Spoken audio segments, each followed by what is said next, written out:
Hello, everyone. Let me add. Oops. Okay. Hi. Hello. Hi. Happy International Women's Day. Yeah, happy International Women's Day. Oh, I'm so excited today. Yeah.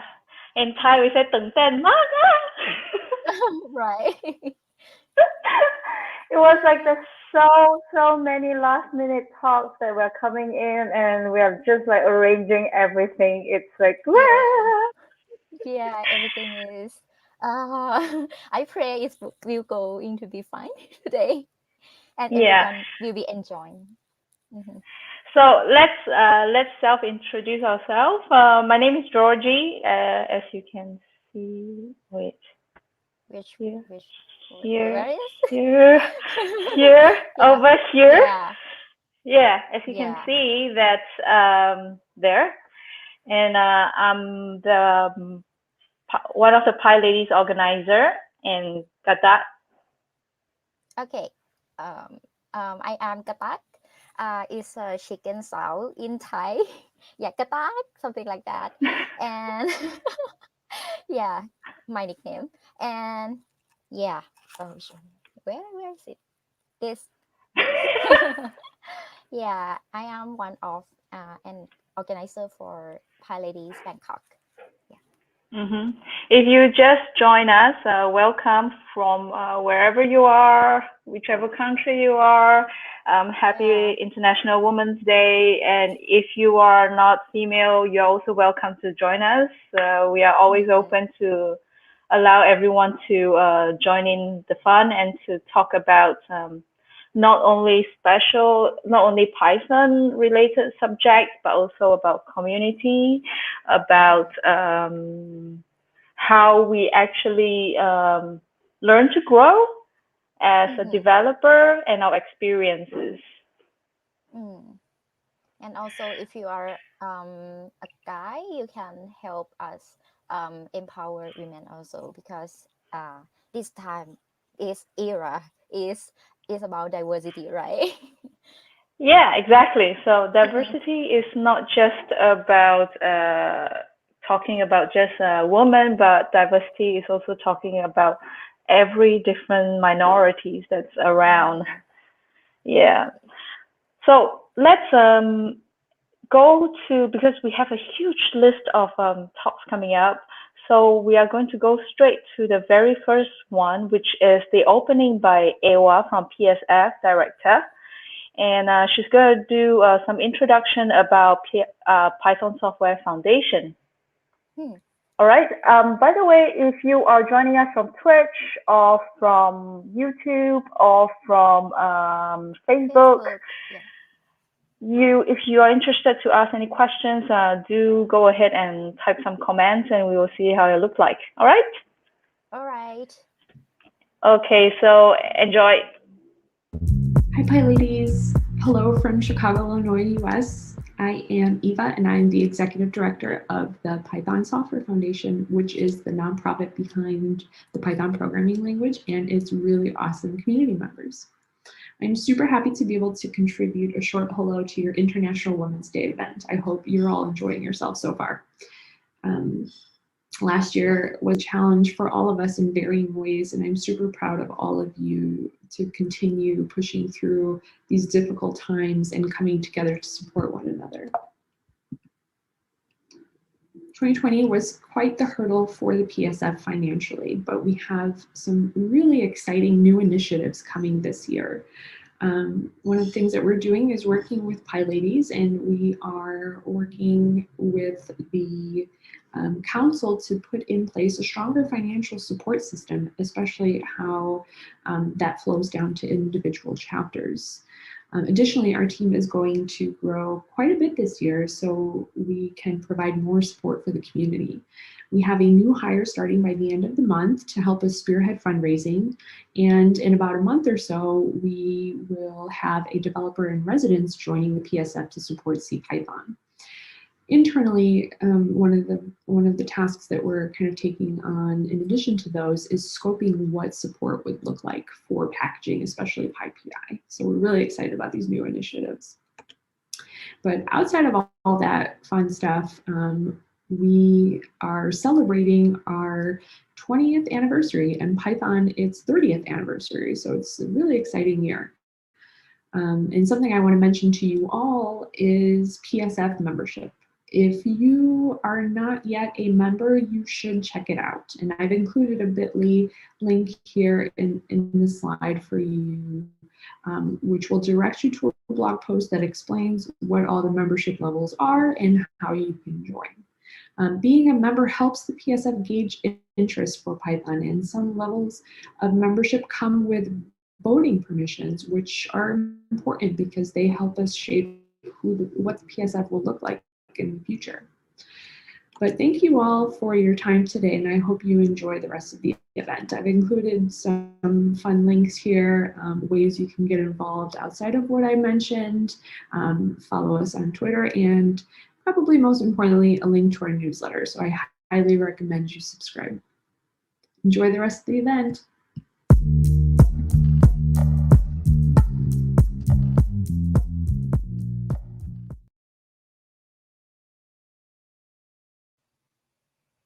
Oh, you're on mute, Georgie.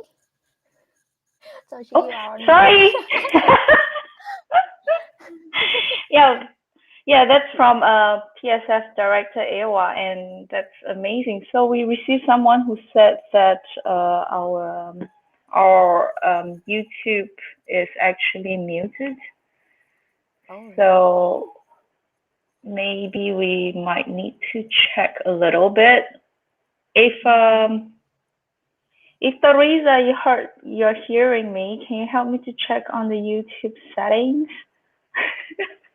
Okay. Anyway, I think like what Ewa was talking about. Actually, this year there's a goal that PSF is trying to get, I think, 2,000 new members by the end of this month, I think. So if you are interested to join Python Software Foundation, go ahead and check on the website and be part of our community. And actually, I'm also part of the diversity and inclusion group, and it's really exciting to see. So this new group coming up that we are actually trying to bring people from everywhere around the world to have a voice of our region and to represent each country. So let me see. What's coming up next? Oh, is it yours? Mine. Yeah, my video. Okay, so well, Katang has been giving workshops for quite some time. I remember when I first met her, she was in PyCon 2019, right? And she was like, "Oh, actually, I'm the one who did girls, a workshop, girls with deaf, and it was full. It was like packed, and some people were really angry. They were saying like, why couldn't I join? Why didn't you tell me that?" So yeah, it was quite funny that we do have that issue. Oh, now the YouTube, we do see YouTube having some comments here saying that Ewa is awesome. Yeah. Oh, hi, Sarah. Okay. So anyway, let's go straight to Katak's talk, and then we'll see how it goes. And we'll try to figure out and sort out the issue from YouTube, right? Okay. Everyone, today I'm gonna talk about how I initialized a coding workshop for women in Thailand, and you will see what are important things that makes me keep doing it. So I hope you enjoy my talk. My name is Sudara Chatanon, and you can call me Katak. I am a software engineer at Oz. Also a community lead for PyLadies Bangkok. Before we start, let me show you my background first. I call myself as an introvert, and I have like around 60% introvert and 40% extrovert. So my experience when I attend to a tech event will be likely the same as introvert. So of course, I'm not comfortable in a tech event at all. I feel like there is no place to stand if I don't go with someone I know. When I'm curious or in doubt in any topic, I will think a lot to ask a question because I don't feel like it's a safe space to ask, and I will be judged by anyone, and someone will look at me and think about my question that is so stupid, something like that. You might so confused how I start to run a community and create a public coding workshop because I'm just a shy person, and also when I was young, I was in school, and I'm kind of nerd when I was there. So there is a change, of course, when I was in third year in my university. There was an internship program, and I was chosen to be an intern at a tech company in Bangkok. I had a chance to attend to a tech event because my company was a sponsor, and they also encourage every engineers to go out to a community for knowing what others are doing and to share what we are doing also. I started to speak at a public event since there. That's great experience, and I think that even if I don't have that much experience because I was just third year in university and still learning from everyone, but people still want to come and listen and share the knowledge to me. I think this is a turning point for me to be brave and to be a speaker at a public tech event. I think most important for new one to start speaking and helping to contribute in a community is a good support from friends and colleagues and people around you. Also, a good support from community, as I mentioned, that my group or my colleagues will support me to speak at a public event, and also people from the community support me by joining my talk. So, how I learned to create a coding workshop. So I started learning from what other people does. I started helping to be an organizer for those who deaf, which is the group of passionate coders who love coding and want to teach other women to code from basic to advanced. I have learned a lot how to organize a workshop. Also have a women feedback too after I finish class. So many women come from non-tech industry and they want to understand why we need to write a code like this and like that.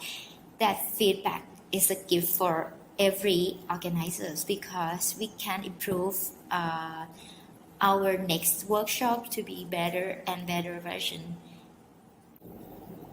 While organizing Girls Who Deaf, I realized that the way to empower women to talk and share more is providing a safe space for them to talk without judging. Of course, many women feel more comfortable to speak up and share her thoughts once the event is organized by women.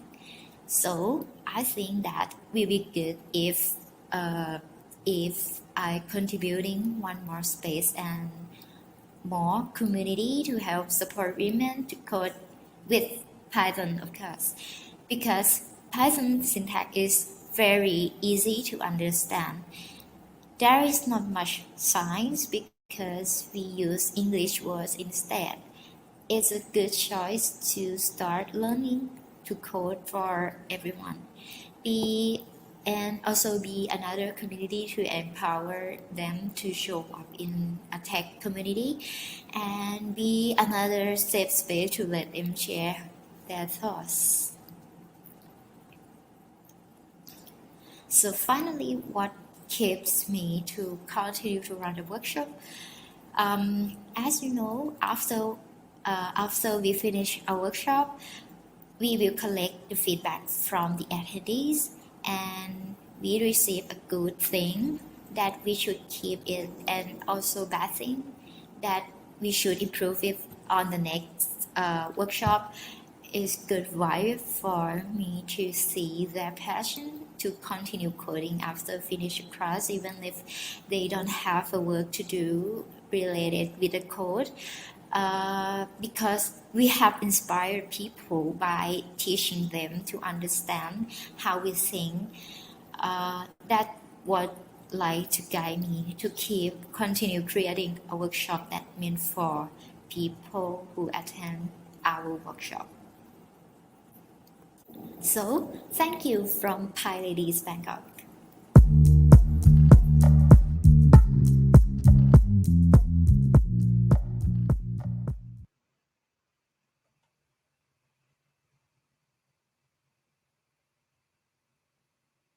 Okay, we're back.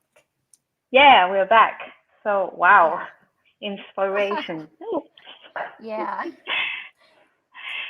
Well, Really I good. remember you actually did inspire a lot of people to learn more, and it's actually incredible when I see you around with all the big guys around just looking, and there's men, there's women, there's everyone is just so interested to learn from you. And I really do understand when you're talking about how hard it is sometimes to feel like you're out of place. Especially I heard sometimes when I was talking to Sadat, like she's saying like, oh, they sometimes misunderstood that you're just a child, which I can understand how angry you can get if people see you as a kid. Yeah, that's right. Because I am small compared to everyone. Yeah, I mean, like, it's actually an advantage. But I understand because when you look young, then people will not take you seriously sometimes. So yeah, I totally do understand in certain situation where you are being judged by how you look like instead of who you are. And also that's the reason why we actually come together today to share how we feel, and to share that there are more than just one type of woman. There's a variety. Yeah. So, well, the next talk is Lena from Japan, and she was actually the one who inspired me to set up PyLadies Bangkok, and got Katat to come on board and do what she's best at. Yeah. Okay. So yeah, when I saw her talk, I was like, yeah, is there actually a PyLadies in Bangkok? Because we should get something like that to support the ladies here. And so I asked her, and she showed me and led me to the Slack channel. And from then on, it's just like, it's so easy. So let's take a listen to Lena's story on her story, that how she actually visited different PyCon around the world. All right. All right.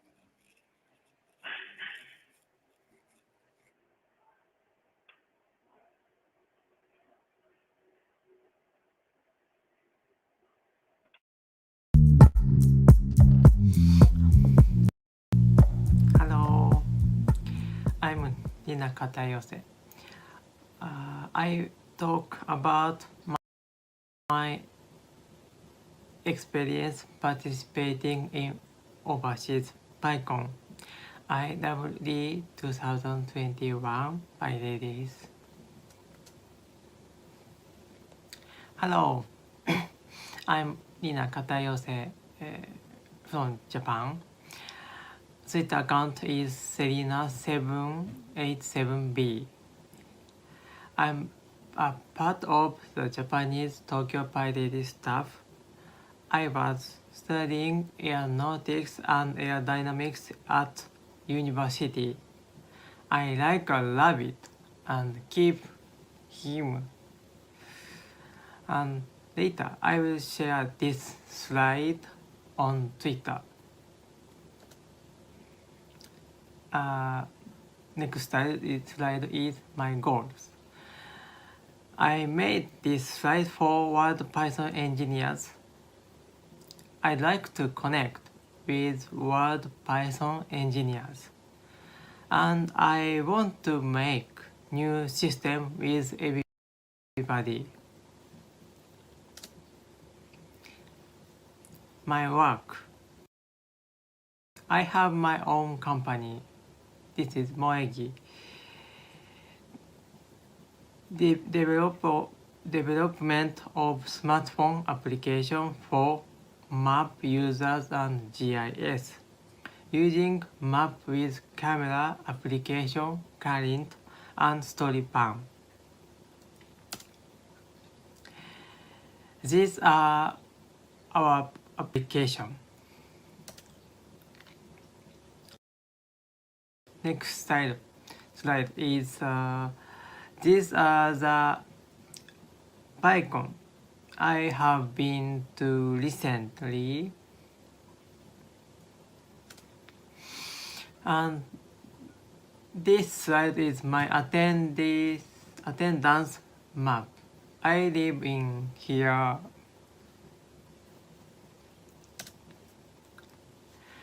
Why I attend some PyCon? To study and make some friends. And first I was helped by PyLadies Tokyo, and I want to share my experience. Next, I like to talk about my PyCon diary. This is PyLadies in PyCon US 2018 and 19. I spoke with a person from PyLadies headquarters at PyCon US. We talked about what PyLadies and others around the world are doing. I said that if there are any chances, I want to attend each event.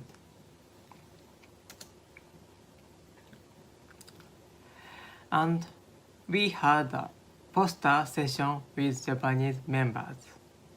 This is Japanese members.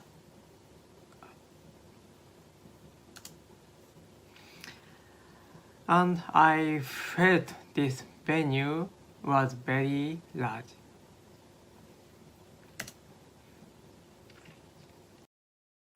And next, in this slide, you can see a picture of me and Mr. Guido.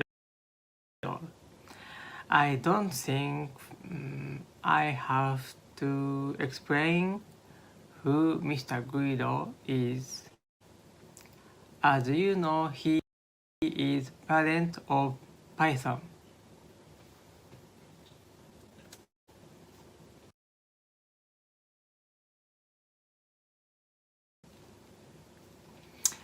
Next, this is PyCon Thailand.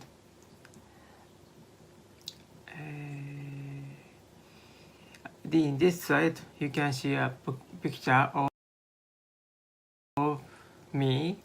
I talked about PyLadies Tokyo activity. There is no PyLadies in Thailand in this time. and after that I connect with Python users women's member in Thailand. Next, I talked at PyCon JP 2019.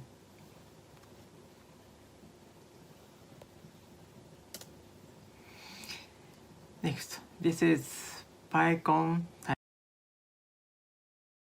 Taiwan 2019. In 2020, everything was online due to the influence of COVID-19. I participated PyCon JP 2020 online, but I didn't participate in overseas events.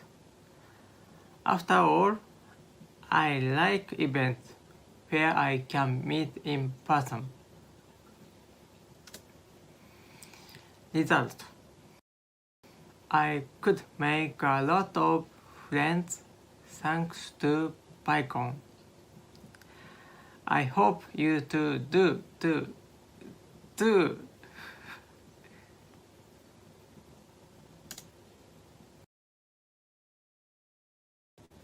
My wish: I'm looking forward to having a nice day when we can freely come and go abroad. Thanks. See you at the next PyCon. You can find me at Selina787B and this mail address. Thank you. See you at the next PyCon. Bye bye.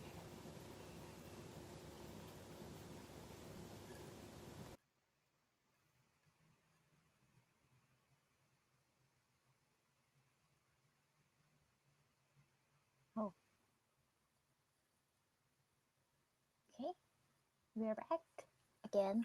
Yep, we're back.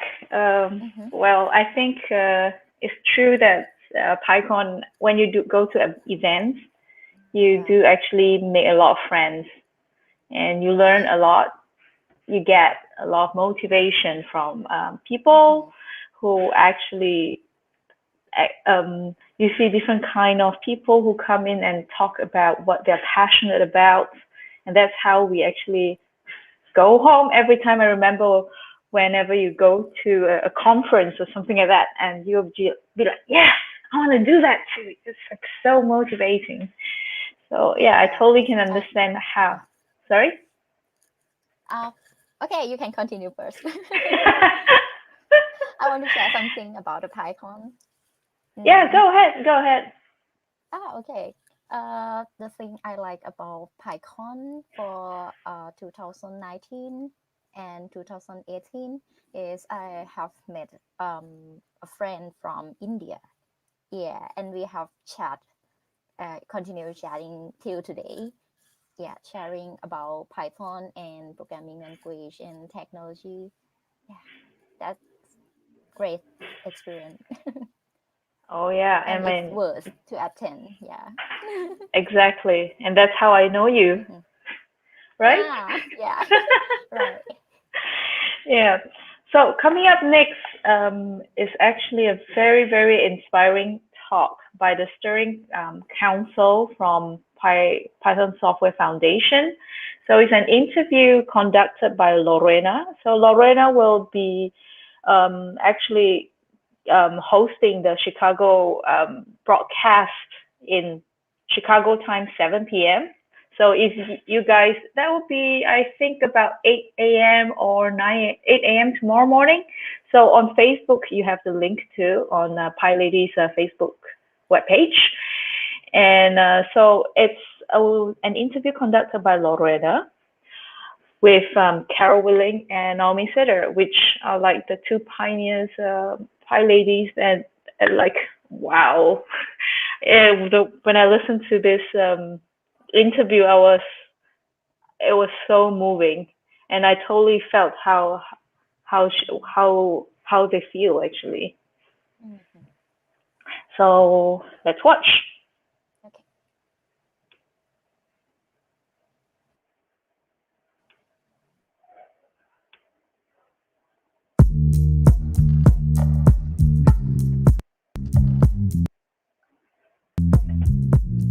Okay, I think we are recording. Excellent. Thanks everyone so much for joining us. I'm so excited to be here with fun fact, Carol, first person I met at my first PyCon US, literally holding the door open. If that's not a metaphor for Carol as a human, I don't know what is. And Naomi, who when I helped start the PyLadies Chicago chapter, I found Naomi on LinkedIn and had 801 questions, and Naomi's always been that person I can bring. Now it's like 1201 questions, but that's always been this great relationship I have with these two amazing PyLadies, people who are here to leave more behind than how the community was when they arrived. So thank you so much, both of you, for being here today. Quick intro, my name is Lorena Mesa. My pronouns are she and her, and I help organize PyLadies Chicago. I did a little bit of introduction to you both, but if you both wouldn't mind doing an introduction with your name, pronouns, and a bit of your origin story with Python and PyLadies. Whomever wants to go first. Go ahead, Carol. Okay, thanks, Naomi. I'm Carol Willing. My pronouns are she and her. I have been involved locally with PyLadies San Diego and PyLadies Southern California, and also with the global efforts within PyLadies. My journey with Python probably started in earnest in 2013 when I met an amazing person, Shauna Gordon McKeon, who was working on outreach called Open Hatch with people making their first contributions to open source. And the rest is sort of history, I guess. Naomi? Yeah, Naomi Cedar, she, her. I started with Python in 2001. It was actually August 28th, I think. I know that because I was at Linux World in San Francisco, and I went to a day-long seminar on this weird unknown language Python given by this guy, Guido van Rossum, and I was completely taken with it. I was at a school at the time, and I rewrote our computer curriculum on the plane home and to use Python, and we started teaching it within months after that. So it was love at first sight. And then over the years, I gave talks to education groups, and I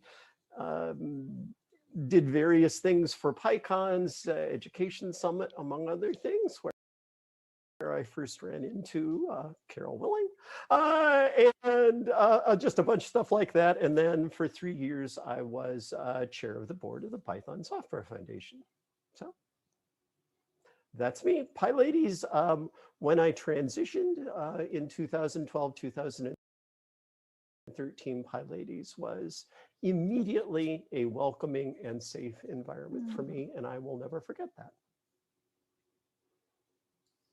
I'm very happy for that, because you have given us so much. That Naomi is one of the kindest, most thoughtful, positive people I know. And I'm really glad that we have you in the Python community, because if I look back at the 5 years that you were on the Python Software Foundation board, amazing growth in so many different directions. So thank you.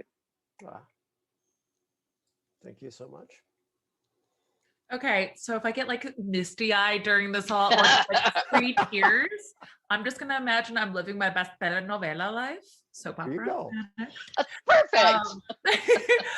But but as you can see, these two women are such pillars in everything they do. They bring their full selves to this work without a second question. I think if I ask, can y'all help me with this? It's not, no, it's great how when it's always just a great continuity of thinking about how do we move forward together and make sure we bring our collective values together and build a better space for everyone. So I thank you both so much. And I mean, also Carol, you're doing amazing things with Core Python. I don't know if you want to talk a little about that. Sure. Core Python is the folks that create, along with the community, the Python language itself. And I've had the pleasure of the last 3 years serving on the Python Steering Council, which is a 5-member board that helps guide the direction of Python. That's amazing. Thank you so much for that humble but brief overview of that. And I think that's one of the things that's really fascinating about Python is we have so many ways for you to continue your journey, be it you are a hobbyist, you're an educator, you're someone who's just wanting to learn a new skill set, or hey, you're using Python to take an image of a black hole, or, you know, putting a really cute rover named Perseverance on Mars. So considering that there's so much in this space and considering the breadth of your experience, I just wanted to ask you both, if we were to think about that from the perspective of PyLadies, what has PyLadies meant to you? Well, again, I think, you know, it's been a safe and welcoming space for a lot of people who wouldn't have found it otherwise. And I think that cannot be underestimated. I think the question always arises, you know, why would you have a women-only group? Isn't that somehow putting women aside, keeping them out of the mainstream? And I think what they don't understand is just the ability to breathe and relax in a space that is not as challenging as maybe some other spaces is what really helps people get established and then go on to take on much larger challenges and things like that. It's a starting place that I think keeps us welcoming and gets more people involved in the community. I don't think that can be underestimated. Yeah, I mean, I think personally, I think PyLadies has been such a source of encouragement, and also, you know, the safe space for me was absolutely critical.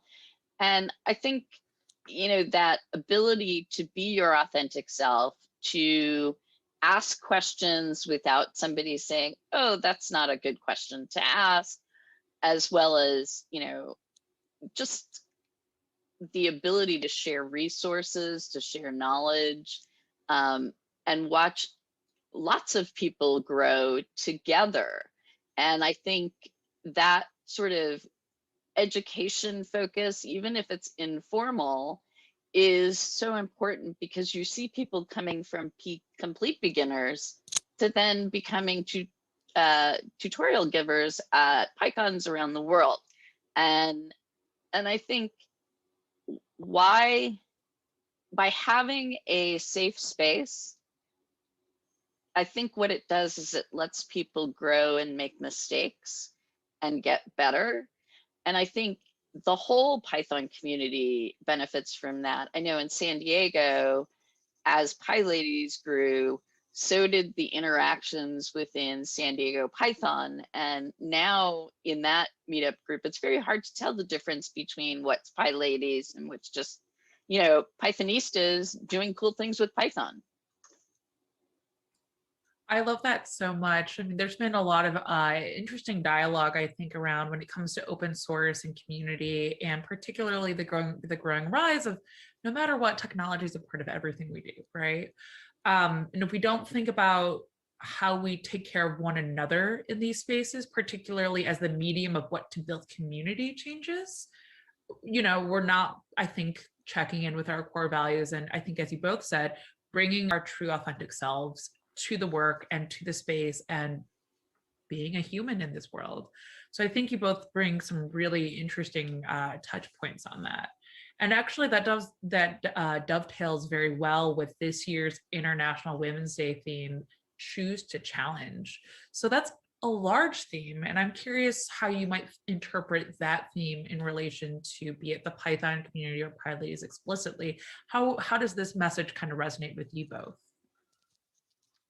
Well, so I think one feature of the past 12 months, given what they've been, has been that there's been a rise of international meetups with people calling in from all over. And I know over the past 12 months, I think I must have done something like 20, 22, I don't know, online things where I've talked to a lot of people doing Python, a lot of women, a lot of PyLadies groups around the world. And they are all really there partly because of the challenge. Both the challenge of learning something new and developing possibly a new career and moving in new directions and improving their lives.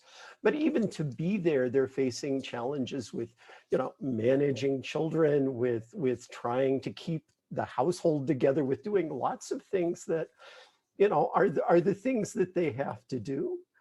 So, that's what I said earlier. It was easy to talk about this. I see in PyLadies chapters around the world, incredible women everywhere rising to the challenge and meeting it. So yeah, it's right on for me. Yeah, I mean, for me, there's lots of ways I could go with choose to challenge. I mean, I could do the very straightforward challenge stereotypes and the status quo, but even more so, I think the challenge to listen to each other, to first seek to understand somebody's perspective, and Naomi does this exceedingly well, and then respond to the changes that are happening both in our personal lives as well as in a more global sense, such as the challenges we've had with the pandemic this year. Because I think resilience and change are two things that are going to get us further in the long run. I'm like having goosebumps listening to you both talk. And I think that this is just both of what you're speaking to, the notion of understanding where you come from, using that to inform how you do the work today to inform what is tomorrow, is a really great way for us to think about, what comes next for PyLadies. If it's, you're thinking a calendar month, a calendar year, or 200 years in the future. I'm a Trekkie, so live long and prosper. So when Python's clearly doing that. What are you looking forward to next for PyLadies as a community? I mean, I think we're all looking forward to being able to meet in person again. Let's just say the obvious right away. But I also think that I guess I'm not so sure my crystal ball is clear enough. I can say specific things, but I think that we are in a position where we are facing a lot of challenges right now. But I think that if we rise to those challenges, and by we, I'm talking about PyLadies and people of goodwill everywhere, but we can actually do some real positive good, make some positive changes for the future as well. This is a moment of crisis, a moment of change. That means that there is an opportunity for us to continue to improve things. And that's what I would encourage everybody to think about in this context. Wow, that's hard to follow up because my heart is totally with it there. I mean, we have such amazing individuals throughout the world. And I think, helping them get what they need to succeed and prosper is really, I think, one of the missions of Python in general. Python programming languages, there's lots of them out there. And why do you use a programming language? It's to get something meaningful done. And we're exceedingly fortunate in the Python world, at least in most spaces, to have the ability to take the language, to take complete beginners and watch them soar and do really meaningful work in their communities and beyond. And I think that is, to me, is priceless. I want to thank you both for taking time out of what I know is very busy schedules for you, because even though the world's a bit different, I know that Naomi's going to like all of the meetups. Carol, I know you're doing all the work as well, both from, you all creating space for others, helping us keep kind of our vision looking forward, but also reaching out to everyone and helping us think critically about why we do the work we do. So I want to thank you both for your time today. And if people did want to kind of continue the conversation, what would be a space they could find you all at, be it if it's PyLadies.com or whatever that may be? For me personally, PyLadies Slack is really one of the best places. Otherwise, mentioning me on GitHub is probably also a really good place, because I spend a lot of my time with code and in that space. Yeah, certainly. I'm on the PyLadies Slack as well. That's a perfect place. Excellent. Thank you so much. You all have a great rest of your weekend. And everyone, thank you so much for tuning in for this fantastic conversation. We hope to catch you in PyLadies Slack, is where everyone said we'll be. Thank you. Okay. Bye, everyone. Bye-bye. My Thank pleasure. you.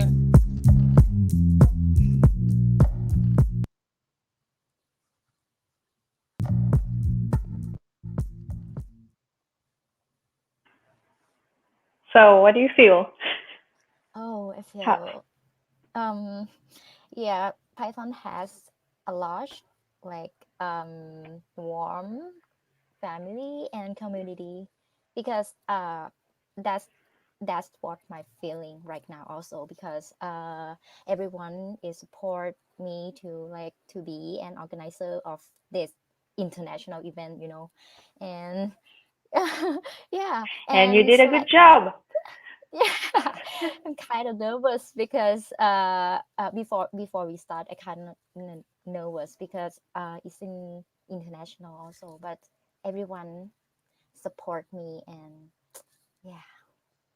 Well, Yeah, I think the first time when I actually joined PyLadies on Slack channel, I was just like when they're asking for help in translation. So, well, since I can write Chinese and I can write a few in French and a few other languages, so I kind of like help them out. So that was it.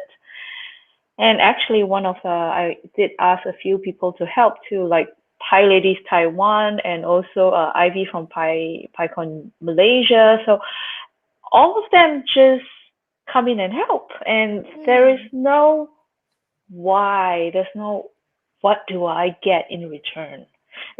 But that is the thing that there's no questions. It's like if you actually go to like what Carol said, which is totally true. I've seen so many times, like when someone asks a question, just totally begin a question. So they don't give you like say, why couldn't you just go search on Google or go check out Stack Overflow? Questions the answers like that they will give, but no, not at all. And it's true that PyLadies have a very safe environment, and Python has a very safe environment. So I think later on you will also be hearing another talk from Cynthia, the conference lead from PyCon China, who talk about how she grew in the community, in the PyCon community too, and I totally agree with what they say. So let's move on to the next one. I heard from you, Kata, that she's actually like a tech pop star. Oh, แจ๋งเลย ใครอ่ะนี่ So it's Chongko, and I actually didn't know that she's in Germany until you told me yesterday that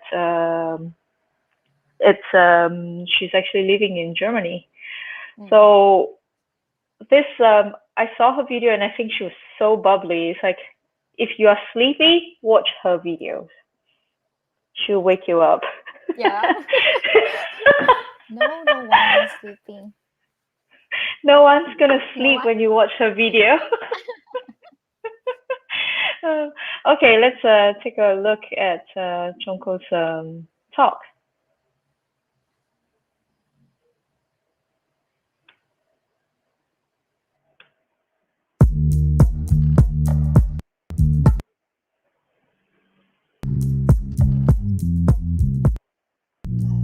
Hello everyone! I'm going to talk about creativity spice for tech savvy. Please enjoy. Let's talk about who am I first.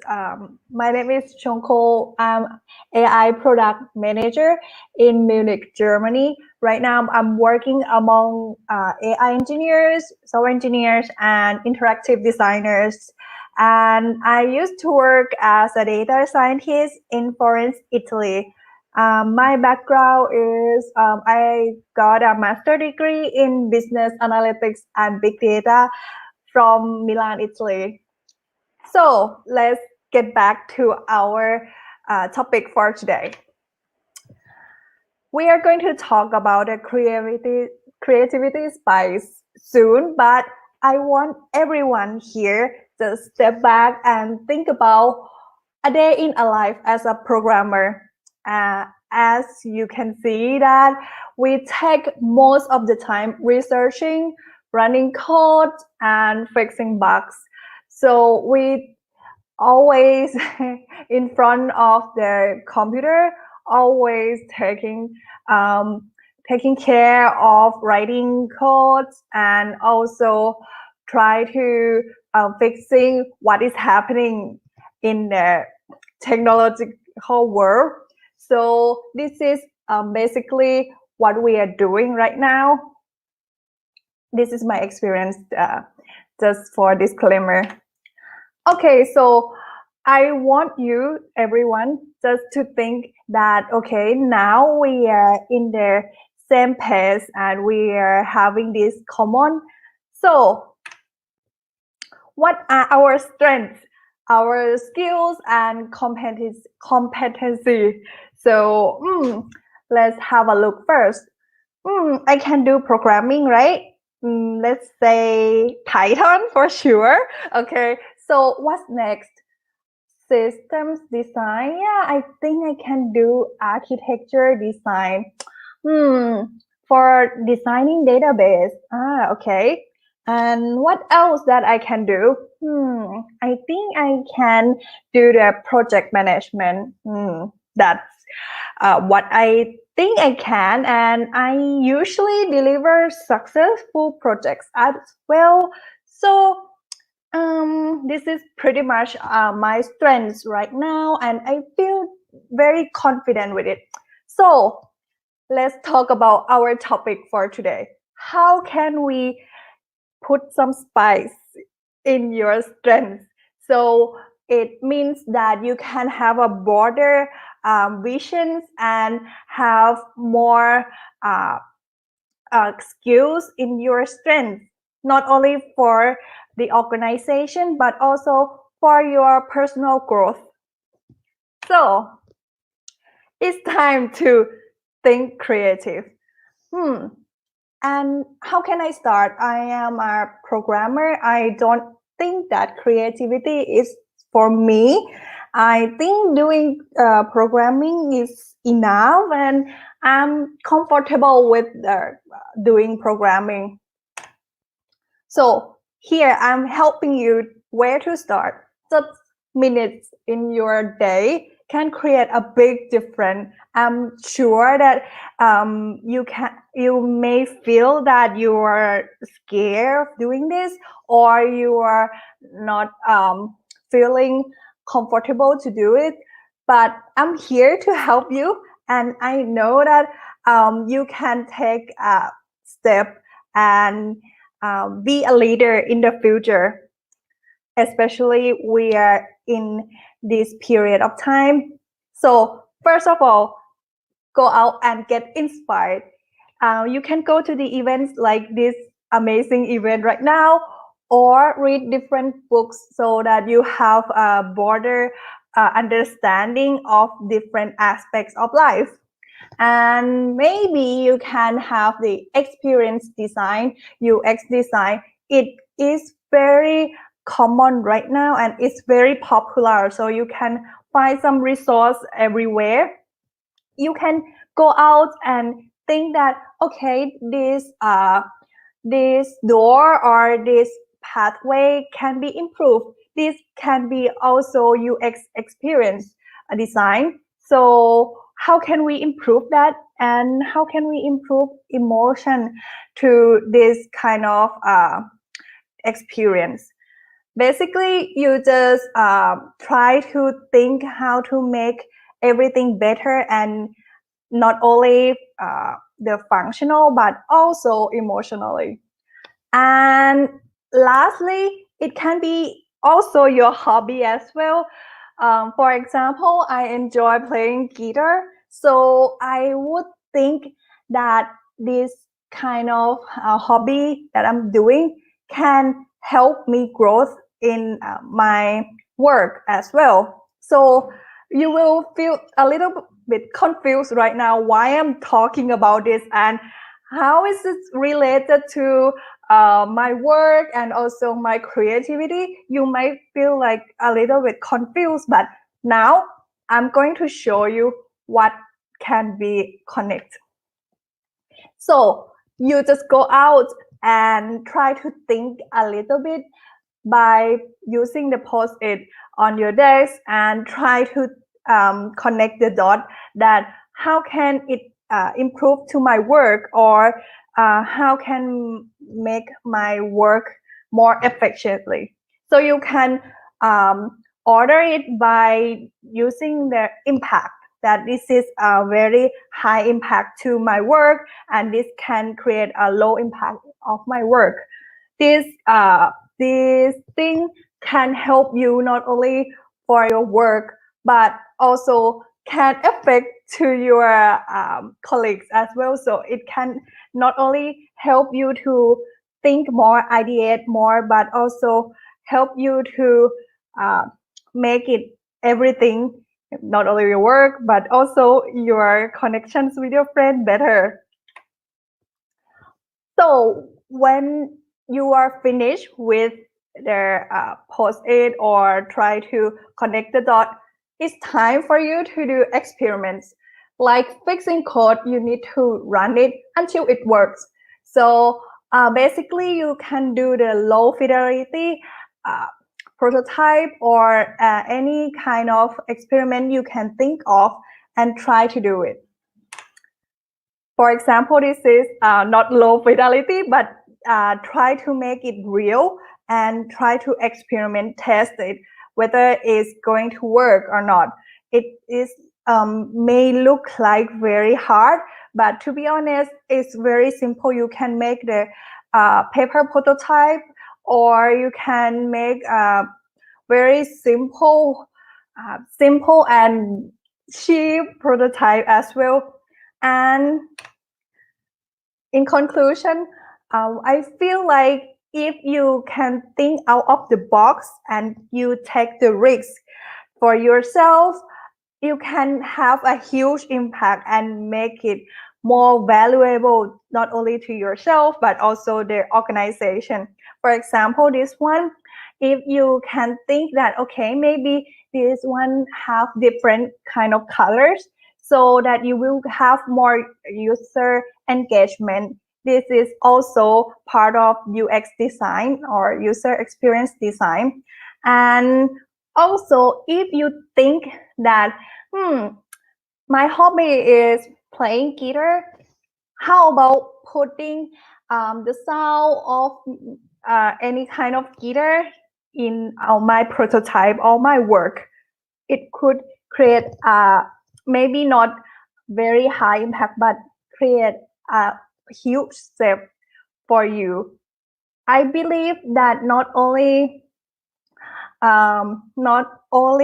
you, but also your friends, your family would supporting this, and you can take a risk no matter how much you are scared of. But I'm pretty sure that you can do it, and you just willing to take a step and also have a confidence with doing this.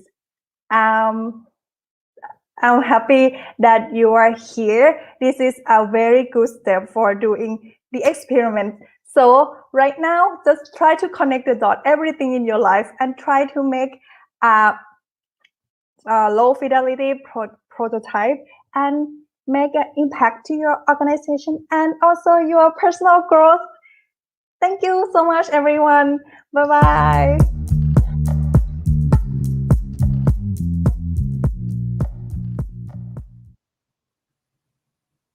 Okay. Oh. She's so bubbly. She's so bubbly. I love her. You know what? Yeah. We should just bring her up. Chonko, are you here? Let's bring her up. Hello. Hello, everyone. Nice going.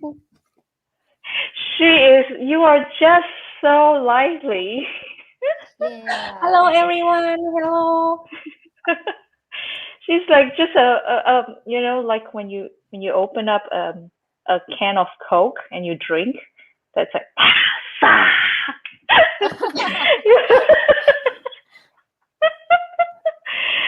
yeah. So wow, I like how you actually your perspective of saying things and how you like to connect dots and to put technical terms into different types of thoughts. So how do you actually come up with this topic and this talk?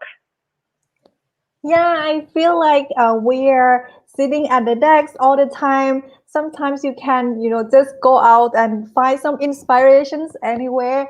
And I understand that we as a woman also working really hard towards everything. So I think that if we have a spice with your life would be nice, not only for you, but also the organization. Yeah. Yeah, definitely. Oh. And apparently you are in Germany? Yeah, right now I'm in Germany. Yes. So, hello. Hi, everyone. So I would suggest that you connect with PyLadies in Germany because Teresa sure. is also a very lively person, and I'm sure you enjoy working and talking with her over there. Okay. Sure, yes. Kata, do you have any questions for Chongko?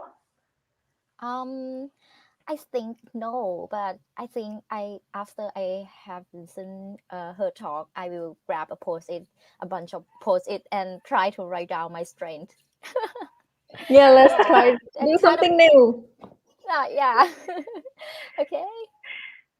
Okay, cool. Maybe we'll come back again for a short panel discussion later on. What is the next talk? So the next talk will be given by Ivy from PyCon Malaysia, and she's talking about why she wanted to learn more about coding, and she ended up organizing more. So let's take a listen to it. Talk to you later, Chongko. Bye.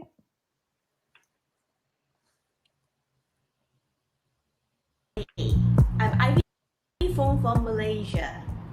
Today I'm going to share with you how we're supposed to code more but ended up organize more events, of course PyCon. And when I start working in the very beginning of the century. I started my career in a very small town called Dawao in Sabah. There were many programmers in that small town, and we basically have to do everything ourselves.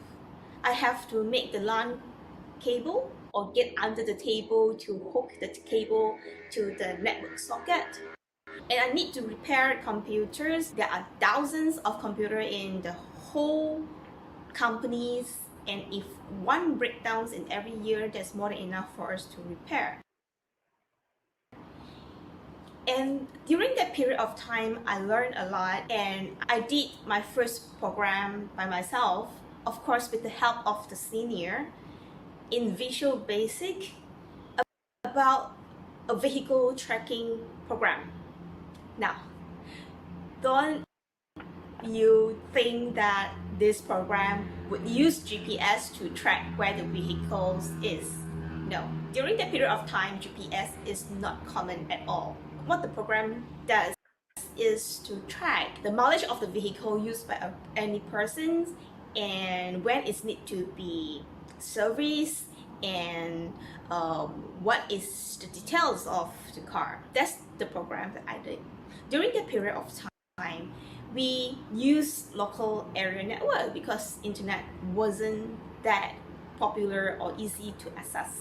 So we need to carry around the thumb drive with the program we did and go to set it up in every computer that need to use that. It has been a very great learning experience for me. However, during the period of time, some system catch up, like Microsoft Access, that can handle simple programming with database and management system. And I do think that, hey, this program can easily replace what we are doing, because I have that kind of thought. It's because the program that I was doing is fairly simple. It's just the tracking of the informations. And that's pretty much it for me. And how wrong was I? And I barely scratched the surface of the whole programming world. Because of that thinking in me, and there's a lack of guidance, and people show me the possibilities of the future. Of course, it's easier to blame others than blame myself, not finding out and having such a shallow thought about what programming can do. I left the IT scene and moved on to marketing and management for a good 10 plus years. About 4 or 5 years ago, I feel like I have enough of marketing and sales and management because they are very territory bound. So I would like to move on to something can let me work anywhere in the world. I do write a lot, and I do make quite a good, nice pocket money from writing articles. But that is not good enough. I think I can do more with that. My writing skills, my language skills. And what better than picking up the programming language again, knowing that it can do so much nowadays than what I thought 10 years back, the naive me. So I decided to start coding again, and the language I decided to pick up is Python. Wow, because of the 10 years of my career, people around me, none of them were actually a coder or a developer. So the process has been very slow. I don't even know what Python can do for me or what I can get out of it. So later on, I came across a community that organized PyCon MY. So I think, maybe if I surround myself with all the people who are talking about Python, I could be picking up the language, the skills much faster. So I volunteer myself to help out in organizing PyCon MY 2019, and I love it. After that, I volunteer myself to be the chairperson for PyCon APEC 2020. I thought that like we are so ready to have a great time in my home state, Sabah, in a hotel that look out to the ocean with what they say the best sunset you can have in the world.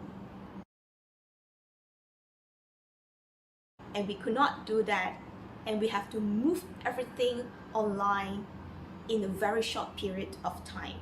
But we did it, and the feedback saying that the format we use is very different and very refreshing. Now, up until now, I have been keep on talking about myself. What the benefits of hearing my story? Here comes it.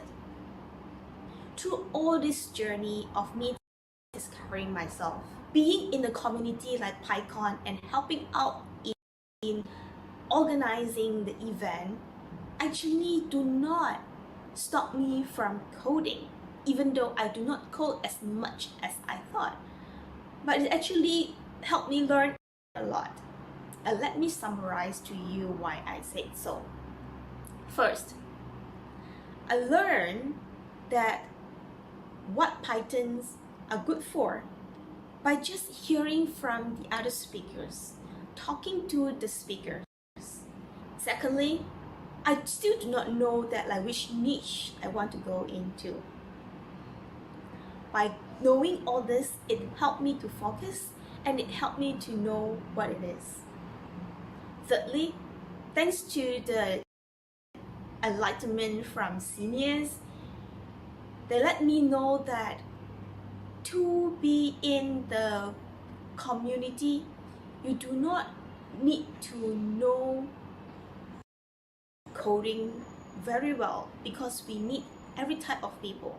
I write and documents and do training for a living. And thanks to experienced senior like Carol Willings, who let me know that documentation is very important and you don't really have to know Python to be in the community. That I learned to appreciate the skill I have and what I can contribute to the community. So along this whole journey of me finding whether I should be coding more or doing other related stuff, I find that we don't have to give ourselves a definition so soon. I might be organizing events more, but one day I could be coding more than today. In anything you do, as long as you set your mindset that you want to learn, you'll find something you can learn out of whatever you do, even if you just learn one thing out of it. Before I end my sharing over here, if you agree with me that organizing an event like PyCon would give you a lot of insight and learning as well, do join me in organizing PyCon 2020 MY. Now, you don't have to be a Malaysian to help out in PyCon MY because we need you.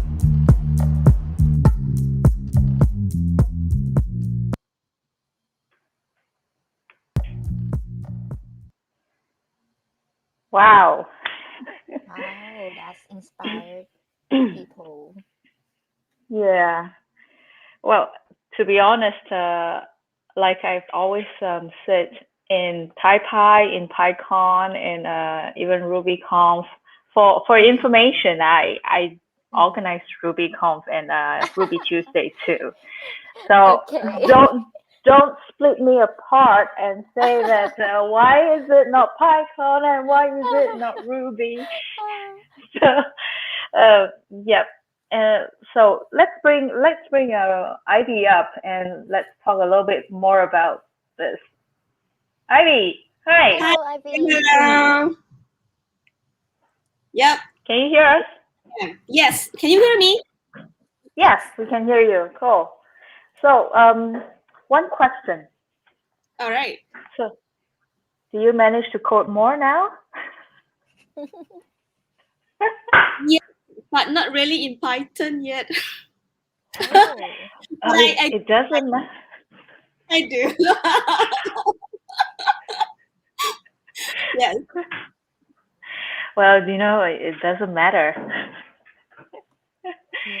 As long as we are improving ourselves, I think any language, anything that we're learning is also great.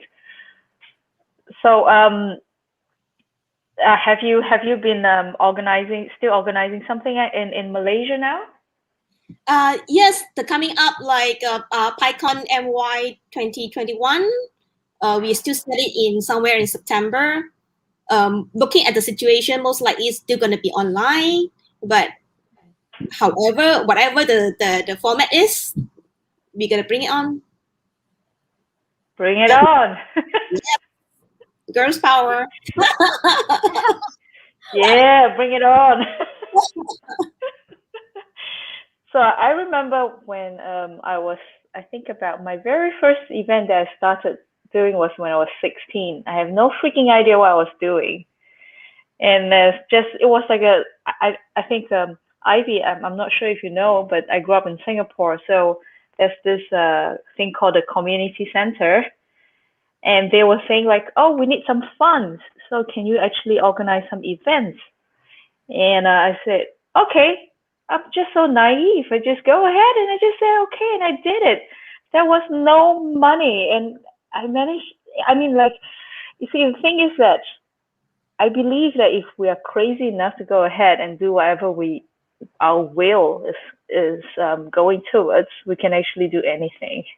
Yeah, I agree. Like we were having problem with funds because the COVID hit and some sponsor pulled out because they also do not know what's going to happen. We were panicked at the beginning, but we just want to do it, and then we just let the others know that like we need funds, and later on we got it. People just come in and help us with whatever we need, and things just pull together. So I think that like really just like Georgie, what you say, as long as we want to do it like bad enough, things gonna happen. Yeah. I'm sure like Gata, she did a lot of events too. She must have experienced the same thing too, right? Right. Yeah. I think it's in the community. We need to create events to keep the spirit going, and this is like actually the challenge for every one of us right now. And I'm actually really grateful for Teresa to invite PyLadies Bangkok to be part of this, and that's how we are here together. So anyway, thank you, Ivy. Thank you. And I'll talk to you later. Maybe we'll have another panel discussion. And so we are going next to a talk by this young girl called Mint, right? Yeah. Right. For And modern software and developer with modular architecture. Yeah. Yeah, so let's take a listen to what she has in line. Thanks, Ivy. Talk to you later. Thank you.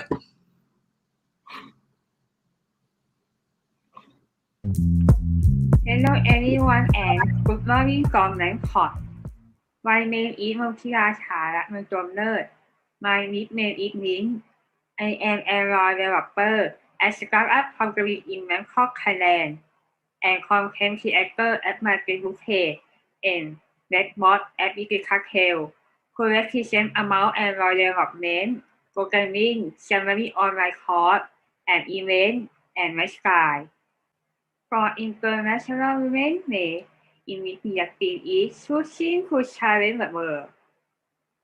When I teach visual concepts, we apply my working and represent in organization in all career or components. So what is it talking about modular architecture? Initiation, I work out about and development chemical, but I talk about regular architecture concept and share my experience to apply the concept in the world. If we compare software like a robot coin, the old robot coin has a face, arms, and legs. It can move when part of robot is broken. You repair the part. If a member could repair it, maintain the robot is broken. It would make software with head or short code in one place, such as for project short code in one volume.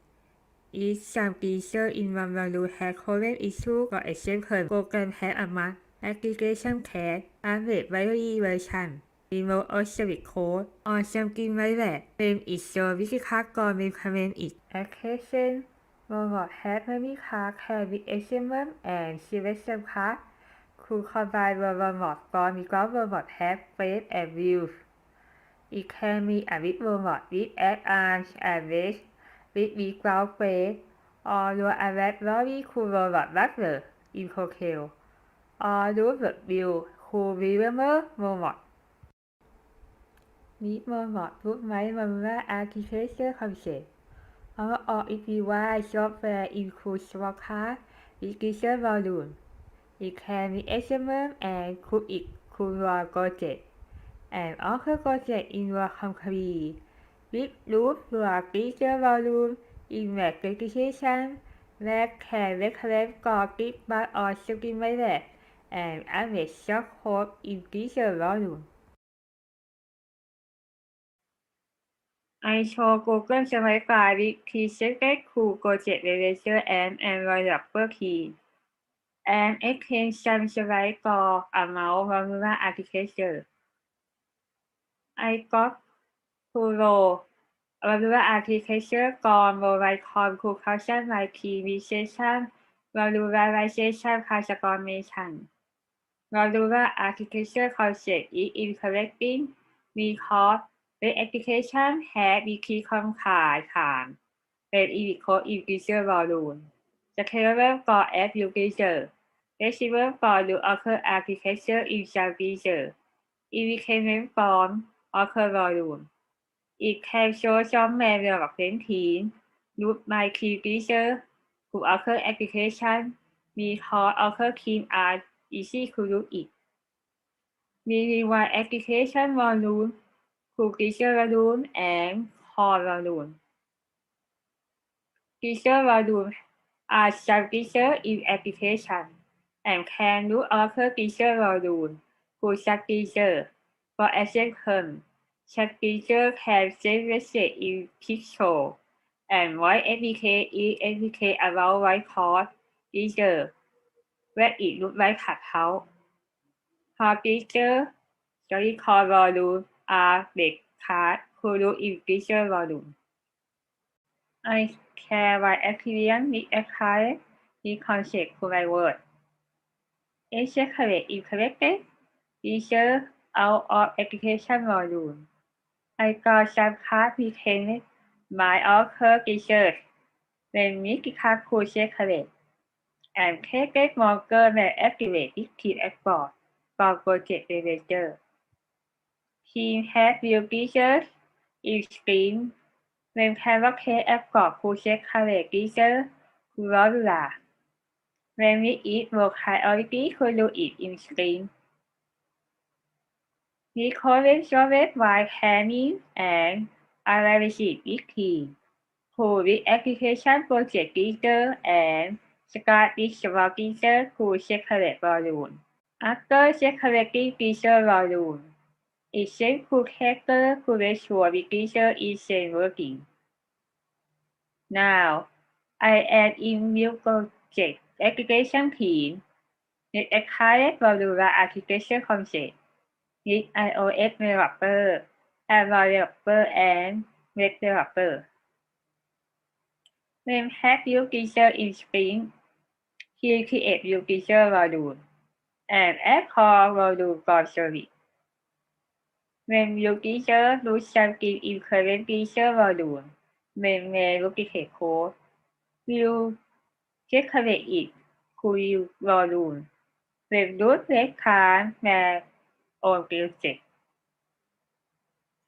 Don't forget to duplicating after average volume. Modular architecture can show many columns to easily reference your project and calibrate it. Many software development teams in the world is a priority concept in projects such as one company. We also set implication with practice for a knowledge and with benefit feature is modularize your app as soon as possible. I hope this session inspires you for challenge to modern software developer to improve product. Thank you everybody who listened this session.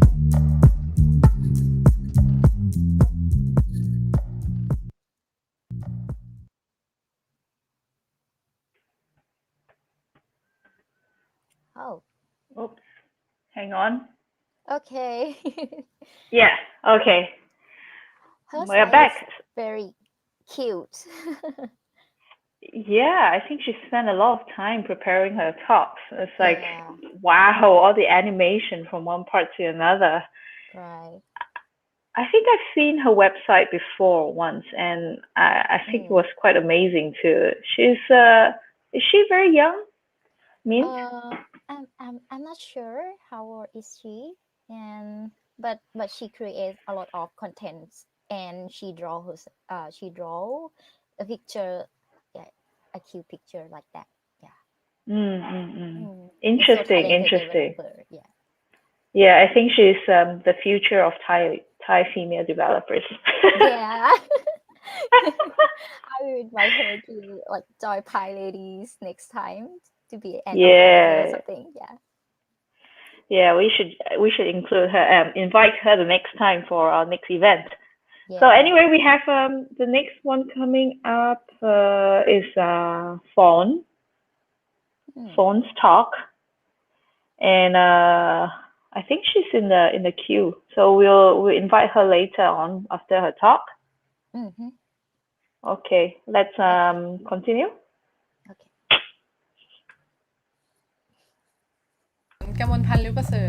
Today I'm going to share about what I've learned from joining women in tech communities. A bit of my background: clearly I'm a machine learning engineer at Certis and a part-time online master in computer science student at Georgia Tech. I'm from Bangkok, Thailand. About my journey in women in tech communities. In 2019, I have a good opportunity to join Grasshopper celebration in the US. It is the world's largest women in tech event. I met great people there and got new friends. It is very good experience. In last year, I also joined the Facebook Tech by Her event on International Women's Day in Bangkok. It is nice to meet people locally and be inspired and get new friends.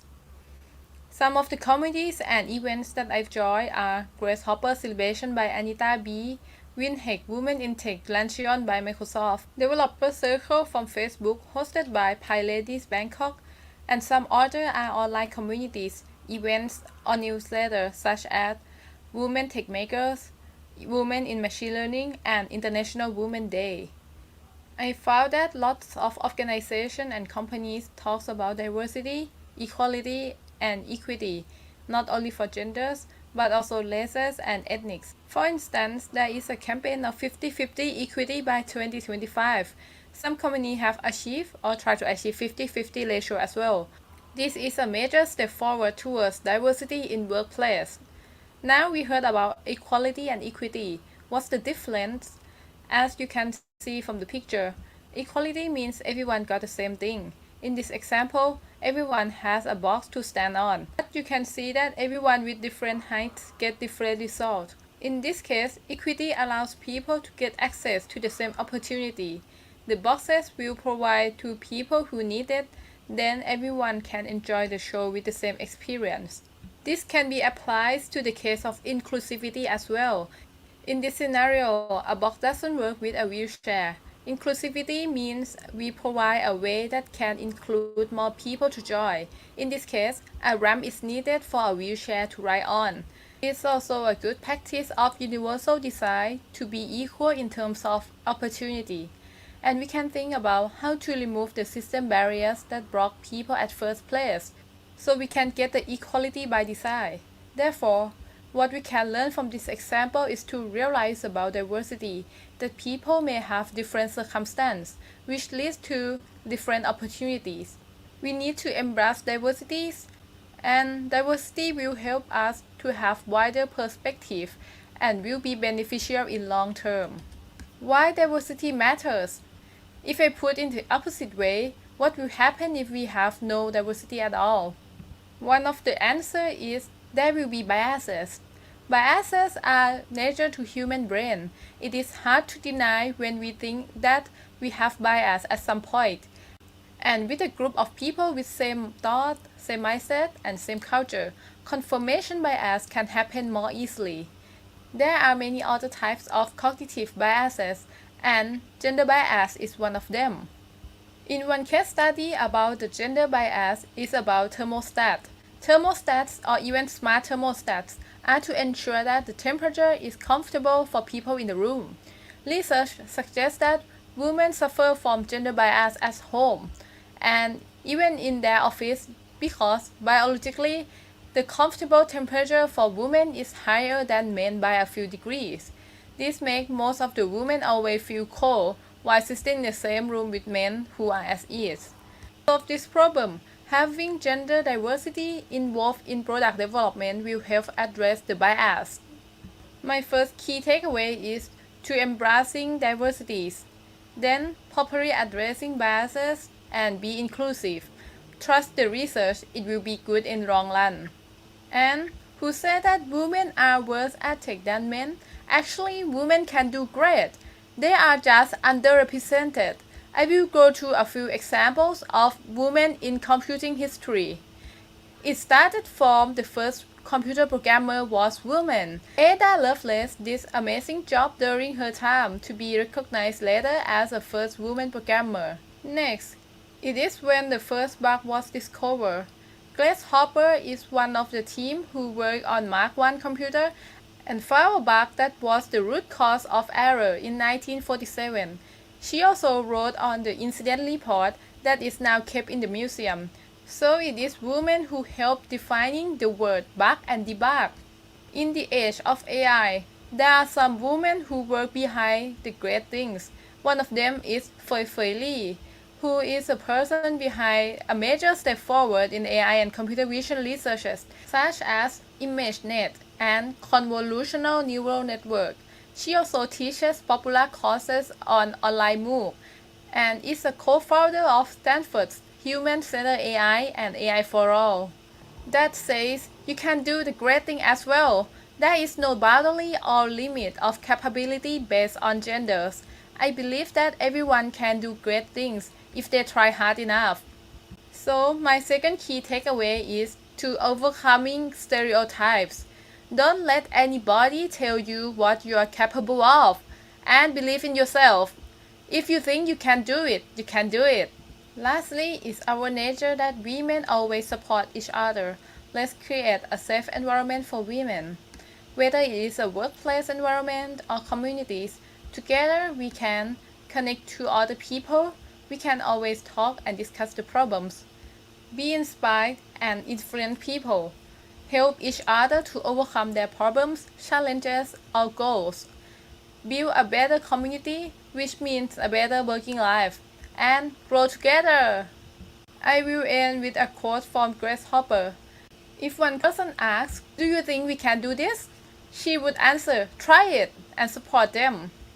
So, joining communities and remember that women always support each other. To recap, first, embracing diversity, properly addressing biases, and be inclusive.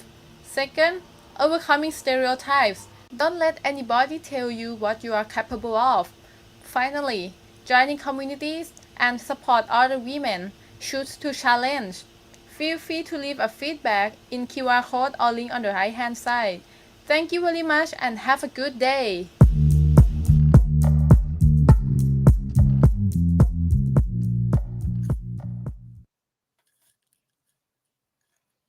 Wow, that's so inspiring. Yes, And I also agree about the temperature that fit I was for women. I was laughing when she was talking about that because I felt exactly the same thing. Is that they're just a lot more sensitive than men. And that let's just bring a phone up. Okay. Hi, สวัสดีค่ะ We cannot hear you. You have to unmute. Hi สวัสดีค่ะ สวัสดีค่ะ Yeah. Thank you for your talk. It's so interesting. I love it. Yeah, thank you very much. Actually, I heard it from the engineer that work in the like in some smart thermostat about the case. Yeah, and there is actually the research for that. Are you cold right now? A little bit. And it is true, so true. Every time you can see in an office, it's like the woman will be like wearing thick jackets and thick coats, and the man was like, "Oh, ร้อนอ่ะร้อนอ่ะ." Right. Even if right now I wear like this. Yeah, I think it's so true that the society has like a set of standards that they actually did not check on the difference, right? Yeah. So I totally agree with your talk when you talk about the equity and equality. That's such a nice way to put it up. It's like it doesn't mean you have the same thing, means that you get it right. Yeah, that's what the thing I learned too. Like I actually in Thai culture we don't know the difference between the two words actually. Like when I ask my mom, she like, oh, it's similar. Yeah, but when I look into it when I doing the preparing for the talk, I say, wow, I just learned that. So maybe it's interesting. Yeah. And for about the communities, I think PyLady is a good start for the community to join. Yeah. Yeah, because I think actually I learned a lot from joining in community and listening to the great talks, meeting new people. So I think it is a good thing to share about, let's join to the community and meet great people. Yeah, totally agree with you. I mean, like what you can hear from all the other talks previously, and from Carol and Naomi. It's like PyLadies actually provide a very comfortable environment for us to learn, and I did learn a lot when I joined too. So you are welcome to join us. Thank you. So let's bring Chonko up for a little panel discussion because I'm actually really interested to know a little bit more here. Hello. How's it going? Hi. Yeah, so I was wondering because Fawn, in your talk, you did say that that people actually there's who said that female developers are worse than men, right? So one question: how did both of you actually learn coding and the programming? Okay, you can go first. Oh, actually, I learned about like in high school. Yeah, and I learned like start from C and actually I joined the programming competition, but at the time I just like newbies and I go into very famous high school to do the competition, and in that room it's all men and like everyone so badass, something like that. Yeah, so I feel a bit like inconfident, like not so confident in myself at that time. Yeah, but eventually like I keep start learning and learning. Yeah. Okay, so for me, I feel that coding is the future. I mean, I really interested in technology, and one way to approach it is to learn programming. And I feel that this is the path that I can do something by myself, learning everything from scratch.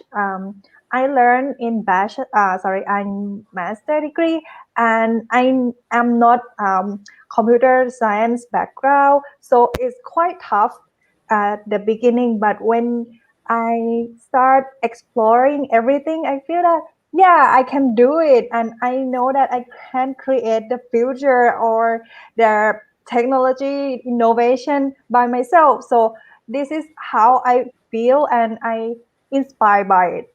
Yeah. Hmm. So didn't anyone, when you actually, especially in Asia, I know because I've been through a similar situation before. Like, didn't anyone actually like tell you, I said, why do you study computer science? Or like your parents or some people who doesn't understand, they will say like, why do you pick this to study? Yeah, Yeah. like for me, I think I love it. I like don't hesitate to go in to study. Like I got degree in computer engineering first and continue with computer science. Yeah. What to say? Yeah, I think it's like my passion and my interesting since I was young to achieve this. So how old are you that you joined competition about the programming? How old are you? uh, I at the time I was I think 17. Yeah, for the Oh. programming competition. Mm. For me, I shift from being a designer to be a programmer. So I feel that someone said that why you are doing something that it's like very headache and make it's not comfortable with your background, and also it looks so serious. Shonko, it's doesn't fit you, something like that.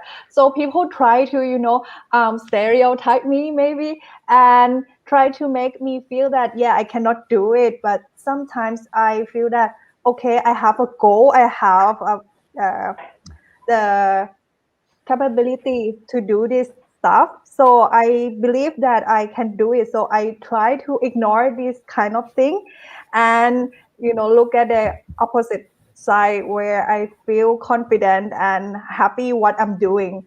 So that's what I believe. Yeah. Qatar, have you ever felt that way too?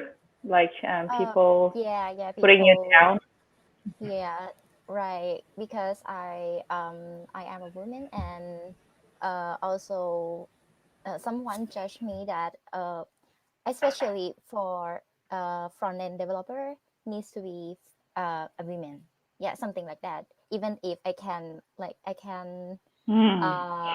code in the server side and backend and open the terminal to do stuff. Yeah, but they will judge me that I can do just the front end, the beautiful stuff, something like that.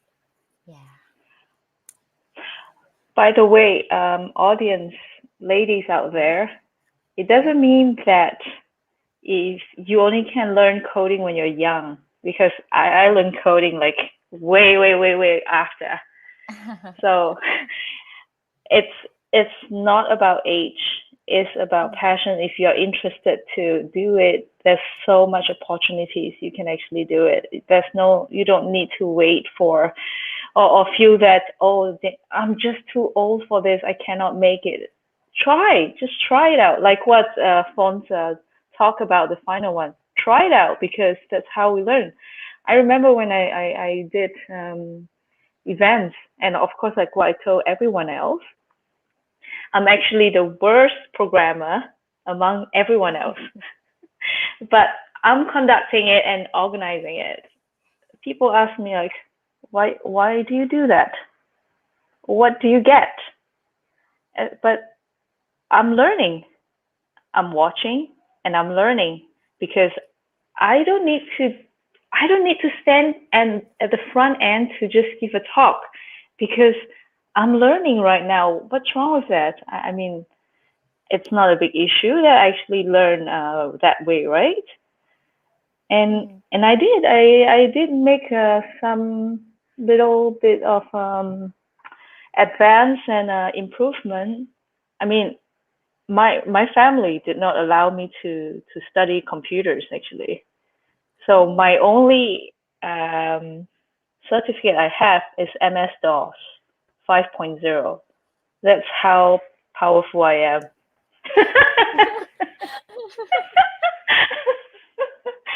So, ladies out there, if you think that you cannot do it, listen to Chonko, listen to Phone, and Kata and me. There's no age, there's no boundaries. Let's go straight to. Thank you, Chonko and Phone. Let's go straight to the next talk. It's from Chelsea.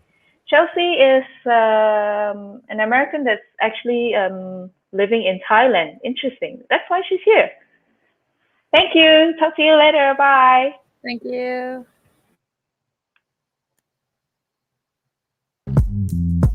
Hi there, PyLadies. My name is Chelsea Dole. I'm a data engineer, and today I'm going to be talking to you guys about understanding Python memory management. So first, let's understand what is memory and what actually manages it in Python. When we talk about memory, we're talking about random access memory, or RAM. This is used by applications for your computer in short-term fast access storage. We're specifically going to be talking about CPython, which means that it's the generic implementation of Python where the interpreter is written in C. There's several other versions, but if you Google install Python, this is the one that comes up, and it's most generically implemented.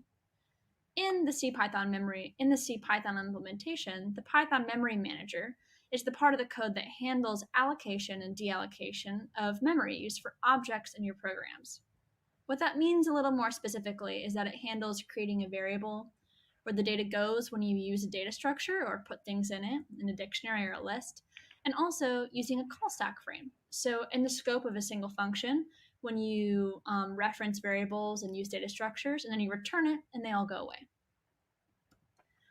So let's understand this a little more deeply by looking into what happens when you create a variable. A variable is really just a label for referencing an object in memory. So let's say I want to create a variable called test, and I want to assign it to the value of 1000. So the Python memory manager has exclusive access over something called a private heap. This is just a section of memory in your computer, which is exclusively for Python's use. The memory manager looks at this and says, okay, let's assign this spot in memory to have type int value 1000. Currently, the reference count is 1, which we'll get back to in the future. The ref count is 1 because we have one variable, one label, pointing at it with the value of test. What happens if we want to create another variable called another test? So the Python memory manager gets a little clever. Instead of just duplicating that value and then having repeats, instead we actually have just another label pointed at the same place in memory. And if you look to the right, you can see that now ref count is 2 because we now have 2 labels pointed at it.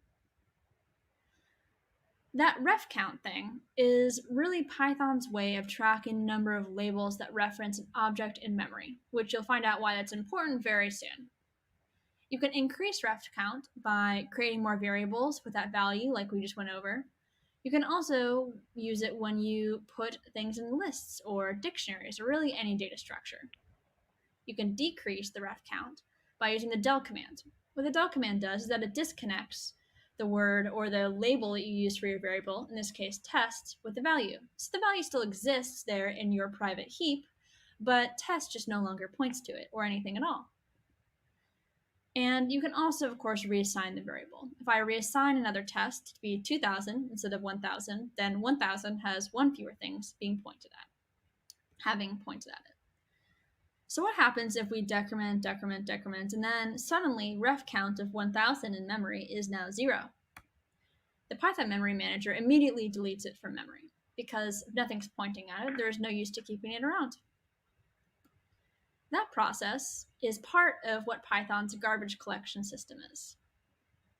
Garbage collection is a term used in computer science in many different languages to refer to the automated memory management technique used in the source code of a language, including Python, to free up memory that's no longer in use.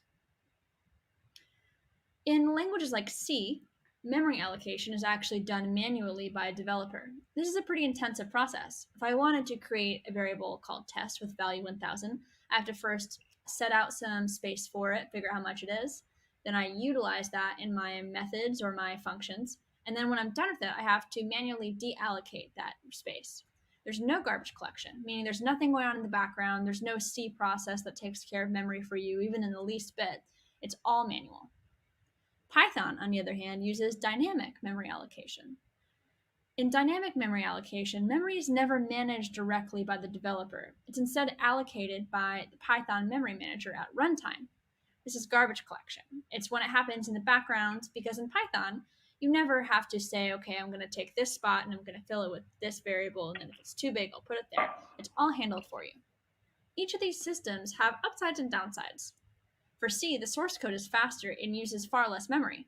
Because remember, when we were creating test, we have the data type, if int, we have the value of 1,000, and then we have ref count. So ref count is one of just 3 things that we're storing on every object in memory. And if you have thousands and hundreds of thousands and millions of items in memory, then actually, 1/3 or 1 out of 3 items in each object is your ref count. If you don't have to store that, it's a lot less overhead.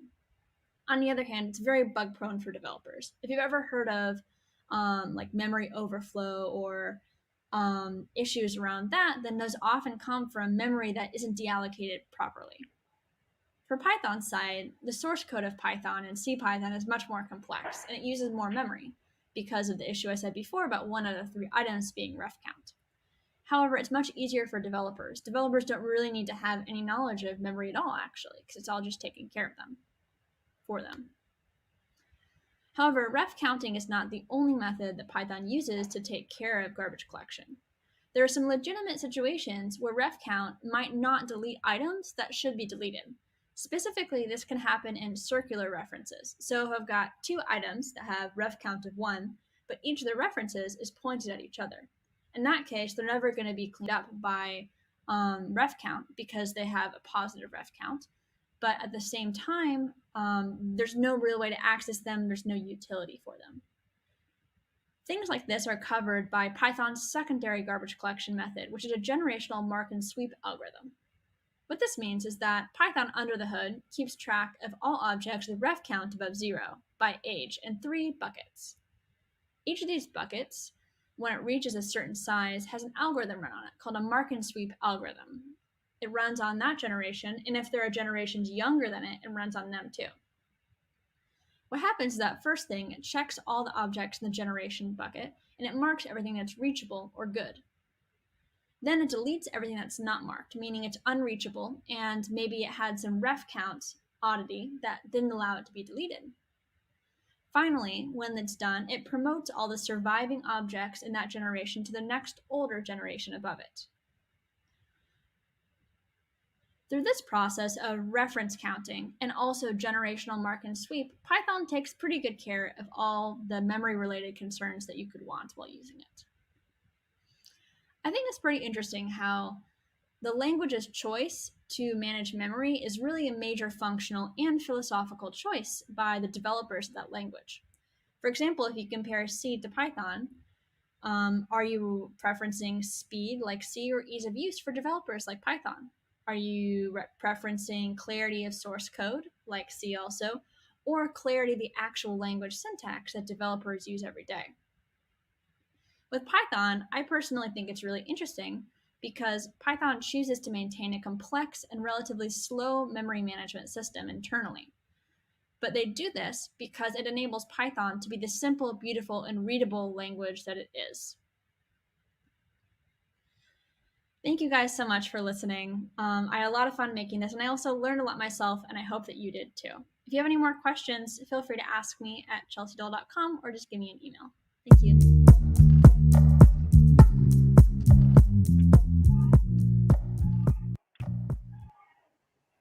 Wow, very in-depth research that Chelsea actually made, right?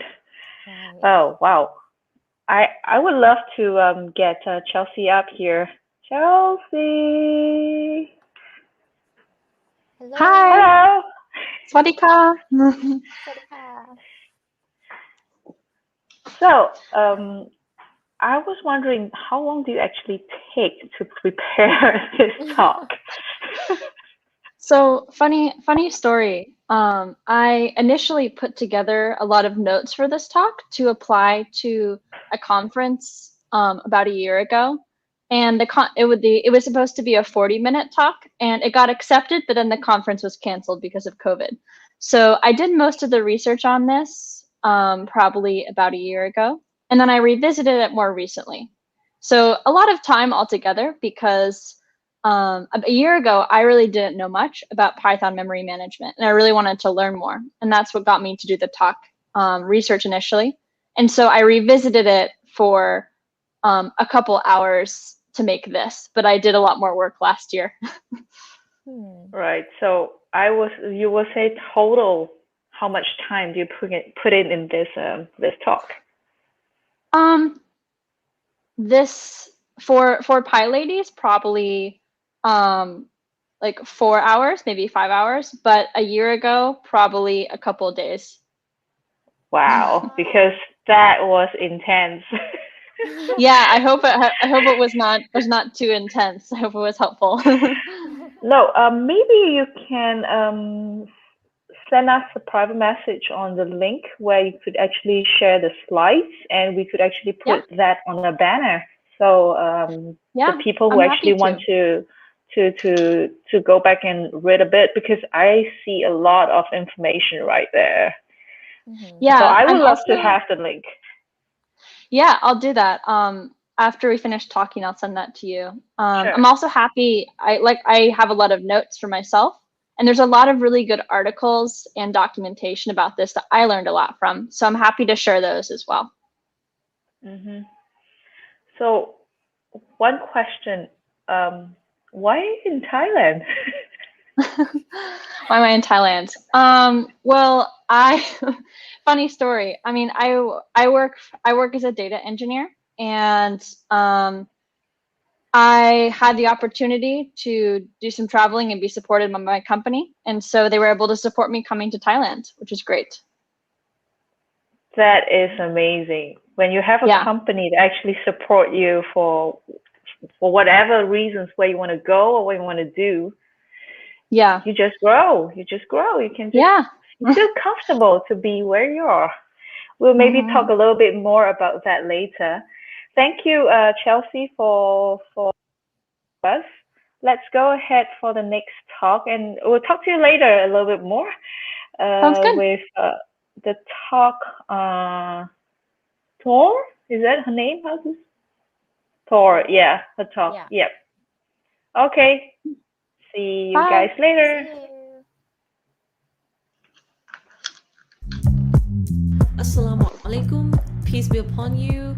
Good evening from Thailand, everyone. I am Tahir Hosseini, software developer at Art. At Art, we believe creating software have to be fun. By fun, I mean we having fun trying to solve the problems and help someone with our new solutions. Not only at the outcome, but we are happy and having fun with the process of making it too. Because, we are living in this world that's everything growing so fast. Every single day we have new innovations, and every single day the new problem appears. You just have to be a lifelong learner and stay hungry for the knowledge. You don't know what comes next, and the next technology is changing so rapidly, and something new always comes. And technology is everything now, right? It's fashion, it's art, it's magic in your hand. And everyone really have ideas to use their ideas to positively change the societies. Back to when I was in school, my dad says everything is easier in my ages, because when I want something, I just basically search in the internet. But in his ages, he have to going to the library, seeking from the book, or asking from the experts. But it's easier nowadays, right? It's just it's in the air, you just grab it. And yet at that time, I'm so hungry for knowledge. I'm in love, and I'm so upset with challenges. I accept everything that come to my way. I accept every opportunity. Sometimes I try to, but trying in a good way. And my mom and my dad are very supportive. They always told me to be the best version of myself. And I'm falling in love with that feeling so much. The feeling that I can solve the problems, the feeling that I know that I'm brave, I'm strong, and I'm outstanding. I'm never afraid to fall, never afraid to get in pain. But after I graduated and started working, somehow that sense of the bravery is starting to fade away. I'm starting to afraid to not being good enough. I'm afraid to like doing new thing, afraid to try on, afraid to accept the challenges. And that I'm stop to learn, and I start to feeling like hold back and stop learning, and like accuse to myself that I'm too tired. And I start to create a little space to myself, the space that I call the comfort zone. I am afraid to fall, and then I am afraid to feel pain, and I avoid every opportunity and challenges. But not long after I realized that the pain is just a response from our nervous systems, and it's just a mechanism of our brain to make us know ourselves better. Like we will know ourselves better when we're pain, right? We will know what pays for us and what we can't or cannot do, and we will know what we really want, and we will know what we can set a goal. And the failure teaches us to be like not making the same mistake again. And if you not ever feel pain, it means you do nothing. And if you do nothing, it means you're not growing. Like you just have to find who you are. You can't stop finding who you are. Even when you found it, you will find the better version of you again. And don't be afraid to try it out. You just have to look up and look like to the people in front of you and seeing from their perspective, and be authentic and being different as who you are. You know, even with or without the intentions, we are face everything in our life, and everything in our life that we're facing is the consequences from what we actions in the past. Because you know, when you found some problems and you choose to do nothing, that means you already making decisions. And if you found some problem and you want to run away, and that's what you choose to, and that will cause something in the future. I am always making mistake, a bad decision, choosing what make me in trouble, but that's make me who I am, and I proud of it. I'm proud of every mistake that I make, that make me learn, that make me be better version of me, right? It is all about what you see yourself in the next month, or next 10 years ahead. It's kind of like you imagine who you become. It's like you're driving pictures, and you completed the picture by respond to every little actions that make you achieve your goal, right? And without your cognitions, you become more of a better version of you every day. Trying to understand, and you can try to understand what's driving you nowadays, and look for the opportunity to use that driving power to yourself. You can just put yourself in a very new environment, or the environment that allow you to grow, and you can celebrate every achievement. Maybe it's a small one, right? You can celebrate. It will make you feel better. It will be the source of the power that make you do something better for you more. There's no limits at what can we accomplish. And remember that when you have chance to take, you have chance to give something to. You know, choosing to challenges and choosing what you love is very important, because when you're happy, you will be around what you love. But when you're sad or when you fall, you will fall among what you love too, and you will be inspiring from that. and that's the sort of power that's kind of inspiring, that will give the power to you. It will make you come back again like a phoenix. But if you can't do it now, it's okay, because we can't just make things better in just one night, but it's like a process. Every action is built upon other actions. Again, you just have taking time and just like learning every day. I believe that there are a very better version of ourselves around every corner. You just have to stand up and just like walking to find a better version of you every day.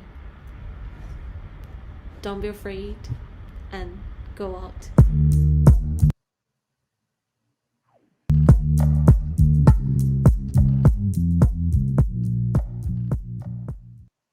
Wow, inspiration. Wow. Yeah, that's inspiring everyone, I guess. Oh yeah, I mean like it's great to actually admit that we make mistakes, because that's how we grow and how we learn. And I think every one of us actually make mistakes, and that's how we experience what is the right thing for us. Even sometimes after 10 years, if you think that that thing that we think was right, it could be wrong after some time, but that doesn't make us a bad person, right? Right. I very agree with every decision we make in the past will be a consequence to ourselves. Yeah, that's make us as today. Yeah. That made us actually grow. Yeah. Yeah. So we have the next speaker coming right up, Cynthia. She's actually the conference lead for PyCon China. Wow. And we are really happy to have her here this time. And this is the first time she's joining us. So let's take a listen to her talk.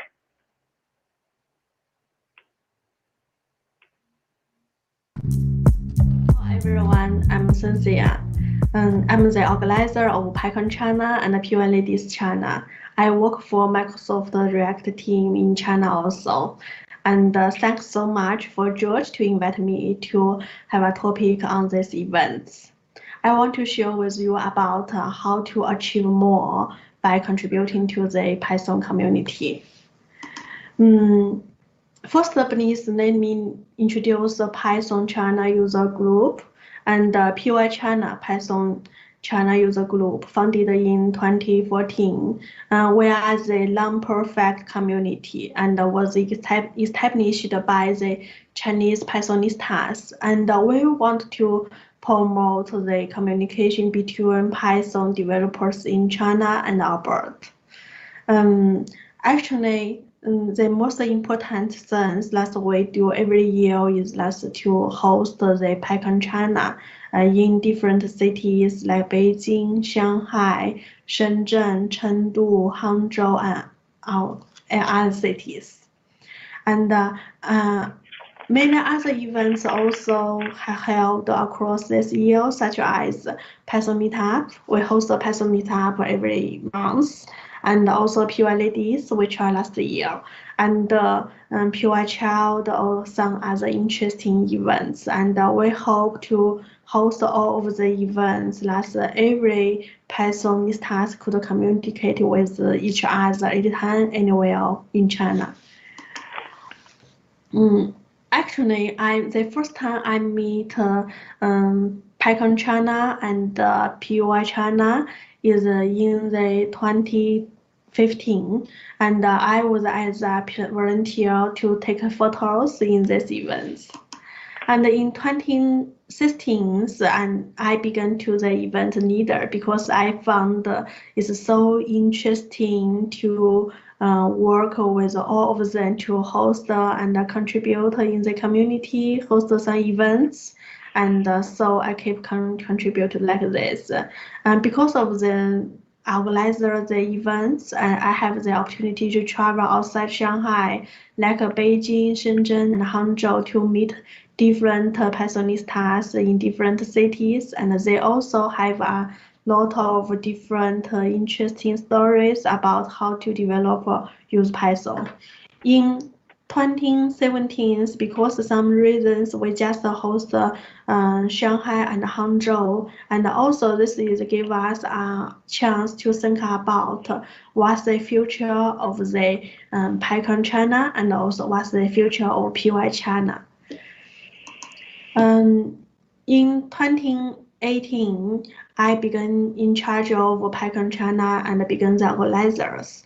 So I wanted to make a changes for PyCon China, and lucky I meet another organizers like Mr. Li Zhao, Xu Yin, 然后妙璇，大猫，李 Coco， 昆纳曹，戴少飞 and other guys. Last we think the young, all of them are the young Pythonistas, and they also want to have a different PyCon China also. So we work together and to host PyCon Beijing, and that was about more than 1,000 Pythonistas to join us in last time. Also, because of this times, I noticed how important English is, and I began to learn English. In 2019, the big change is that we get the sponsorship from the PSF, and also get the sponsorship from Microsoft, AWS, Elastica, JetBrains, and other great global companies. This is the first time that the PSF have booths in Shanghai, and to share with us what is PSF do, and we have more knowledge about PSF. And we also think about this, that we need to contribute more to the PSF and to promote the Python, not just in China and also outside of China. In 2020, so we have two big changes. The first changes is that we also know how difficult in 2020. So we changed our PyCon to both online and offline. And we have another exciting experience about online. And I think maybe about more than 10,000 Pythonistas to join us, without the limit of cities and countries. The second changes is that because I work for Microsoft, began to keep eyes on ladies and child. So, and I think maybe we need to think about to host some events just for females. So we found, yeah, we have PyLadies. So we tried this first time online, and thanks a lot for the 6 speakers to support with us, and all of them from China, Germany, and Japan. All of the stories about PyCon China and about the community, and also about the role I in charge in the community. I just want to share with you the idea is that in the open source community, you could try anything you want. For example, in the Python community, and sometimes I just have an idea, maybe that is good for the PyCon, or maybe that is so interesting for us, and also maybe that will help us to promote Python, to let more guys to know this language, the great language, and the volunteers will support me to do this, and we face the challenge together. We try our best to find out the solutions. So because of this, we will have a self-value fulfillment, and because of this, we will have a lot of experience, and I think that's totally different in the companies. I always share the information with the young volunteers that maybe your role just the operation, maybe your role just a develop, maybe your role just a admin in the company. But if you want to have an idea to create, and if you want to have an idea to try, you will find the partners or maybe the like-minded friends in the community, and you could try in the community first. And if your project or your ideas successful, you will get a lot of practical experience. That will be support you and give you feedback on your career development. You could find another opportunity in your career development. And I think, to be honestly, for myself also, one of the example is that because I have a 4 years career gap, because I want to have a baby, so I need to take care of my baby. And but because the community and in the past 5 years, we always find the solution how to make the changes and make better to the PyCon China and to promote more about Python in China market. And we're always on the way to find a solution to create some opportunities by ourselves. So my experience and have a lot got a lot of experience from the community. Then I could find I could meet my great job at Microsoft. And I also thanks a lot for my boss Michael. He always support me a lot, and also he encouraged me to keep contribute in the community also.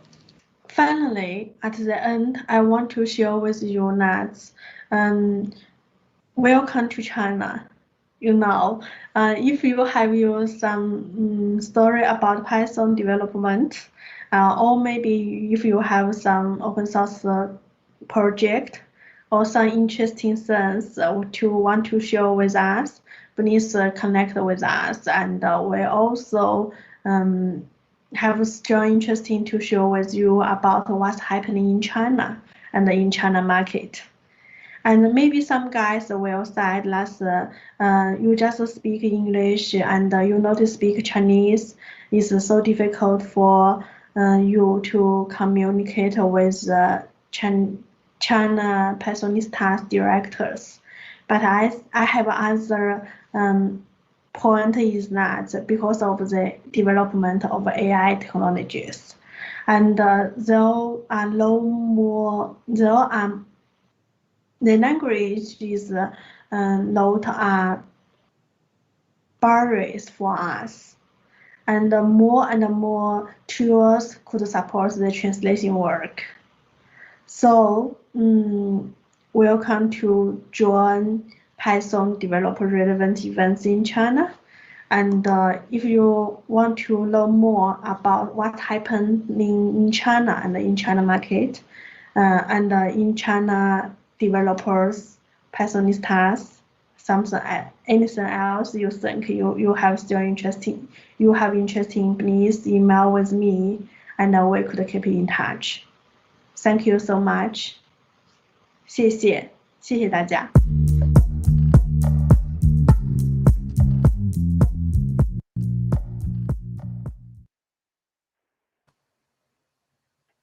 Wow. Inspiring, yeah? Yeah.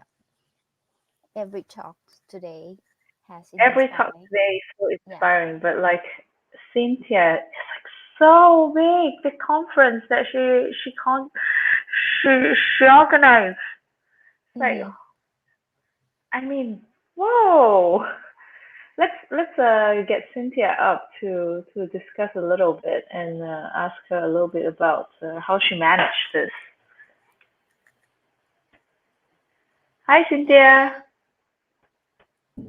Sorry, I mute myself. Yeah. Yeah. 你好. 你好. So we use Chinese, right? It's okay. Well, if when we ask question, if you feel that it's a little uncomfortable to express in English and you want to express in Mandarin, you can go ahead. I'll try to help to translate. Okay, thank you very much. Then you feel more comfortable. So I want to ask one question. How do you manage such a big scale event? Actually, I think this is also not manage. This is contribute, because all of the organizers and are volunteers, and we have different role in this event project.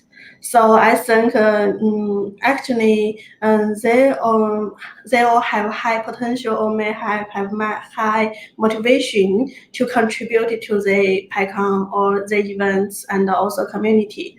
So you just need to clarify what's the ability or what's the role that is in charge of, and what's the how to say that responsibilities they need to take care. They need to take eyes on the sorry, my English is so well, and I change another information is that is totally this. I think the community or event organization is totally the same in our company. We have a human resource manager, and we have a marketing, we have a operation, we have so different guys focus on different area, and we just do one thing. That's is for better Python China or Python community. Yeah. How many in total? How many of you in total? Actually, for every PyCon, I think there are totally about more than 100 volunteers will contribute for this, and for the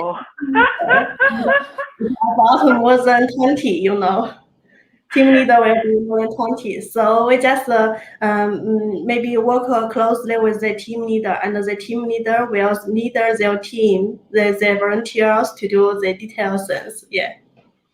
That is a huge coordination because you're handling like 10,000. You said 10,000 online last year? Yeah, I think this is total 10,000 because also some Pythonistas from Taiwan or Hong Kong also join our events online, and the page view is more than 600. And I think for the live stream, that will be totally different with the in-person events. So I think at least more than 10,000. Yeah. So I'm actually curious about the hybrid that you did. You did online and you did offline. So you did one that is 10,000 online, and yeah. How do you manage those during this period of time for COVID? How? You mean the data? How? Yeah. So when I mean like when those, how many people actually attend the offsite event? Because you said you have like online and at the same time you have the offline event too, right? Yeah. I think offline maybe about 300. And because we just have three cities in Beijing, Shanghai, and Shenzhen, and also the government also said it's a difficult time for us. And if you host the in-person events, offline events, you must control within 100. 100 participants. So yeah, so we follow this guideline and control the numbers of the in-person events. Wow, that is impressive. I have to say that's really impressive. Okay, we will invite you later on for another talk. while we go straight down to Teams talk. Thank you so much, Cynthia, and see you later in a while. Let's move on to the next talk. Okay. It's by Team. See you later. Okay, see you later. Hello everyone, my name is Kavinatira Brusut from Thailand. I'm a senior year aerospace engineering student to Chulalongkorn University. I changed my field of work to developer and I'm currently doing an internship as an iOS developer at ODE company.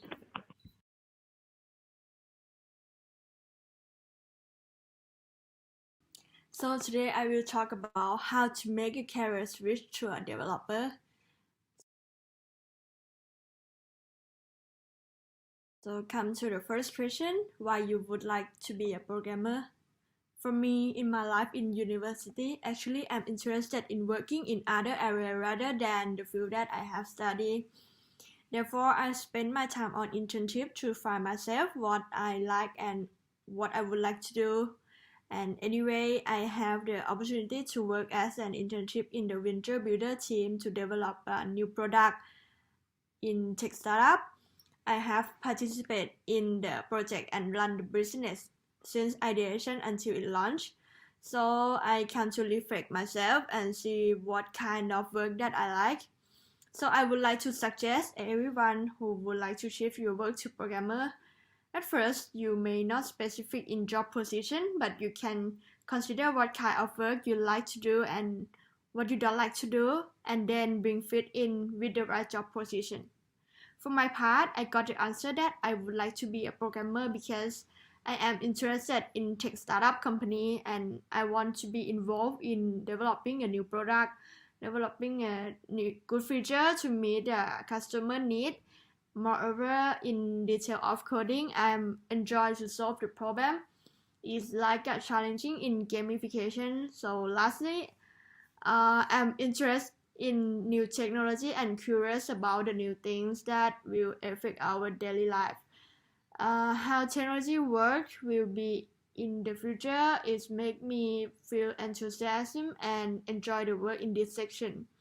So I went to learn more about building a website or application through online learning institutions.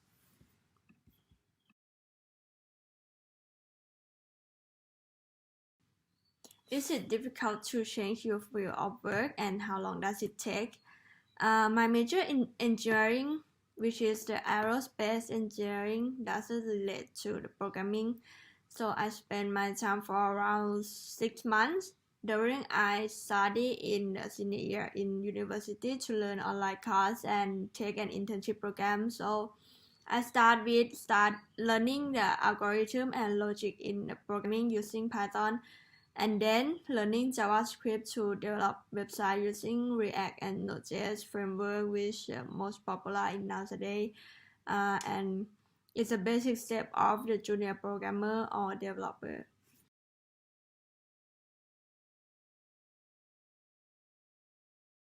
For a third question, why you intern as an iOS developer? First of all, actually, I applied for a job in the web developer position and I was sent to the customer company as a vendor to develop the mobile application for mobile banking, which was initially using a React framework, but it was changed to completely native iOS and Android. In early stage, I feel worried because developing mobile application is different from developing website. But after I was learning for a while, I understand that if we have the basic in reading a programming code, when you need to change the framework, you can always learn the new one in each job. Beginner developer may stick with those frameworks because they are popular or mostly used in the large company. And by the way, for example, a software house company that accepts a job from the customer to solve the worst kind of problem that will make the company and people in that company are faced with a variety of framework. So learning the new things and not stopping improving themselves is an important skill in working in this field. For those of you who don't like a routine and would like to challenging, developing is a great choice because you will meet the new things all the time.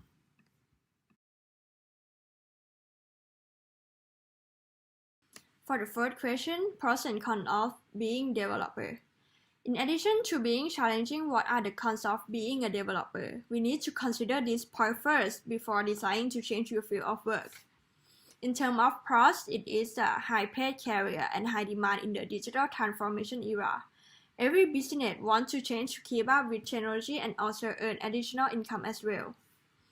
And on the other hand, it's hardworking under stress and pressure. And more than that, as a programmer in technical part, there are many different options or technology for you to choose from, like framework or tools. In my opinion, it can be confusing and it's hard to keep up with all technology going on. What are you doing might have to change and switch to a new one in the next 1 month. You need to keep on track all the time. It's called that you may not be specialized at one thing, but it will be at the level where you can, because you haven't spent time studying that thoroughly.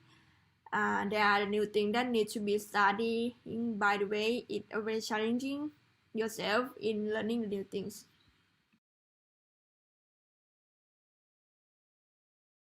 For the last question, how do you do a new graduate with no programmer experience?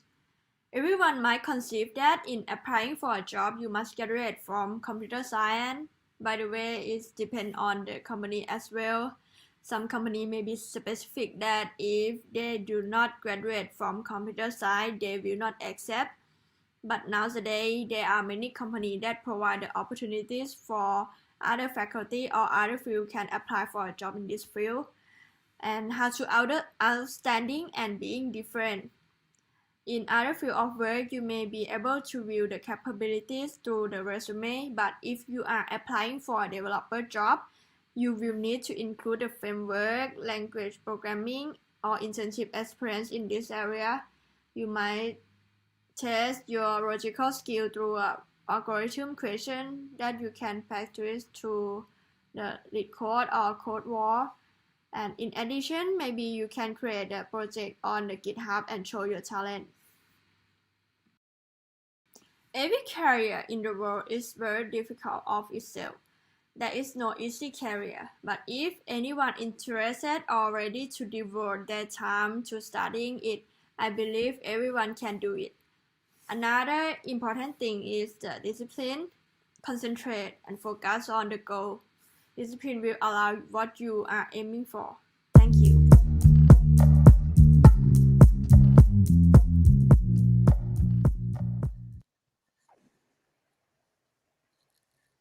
All right, we are back. Yeah, we're back. Okay. I think what Teen said something that was very important that a lot of people sometimes ask me. It's like, how can I actually get noticed and get a better job?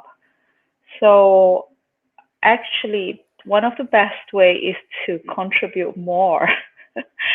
If you actually contribute more as a recruiter, when you go ahead and you search for a name, you go to GitHub, you actually check the contributions that you make and they check what you know. Or like do talks because that's how you get more search that you have the knowledge of what you're talking about. Yeah. So yeah, That's very what. interesting Yeah. stuff. Sorry?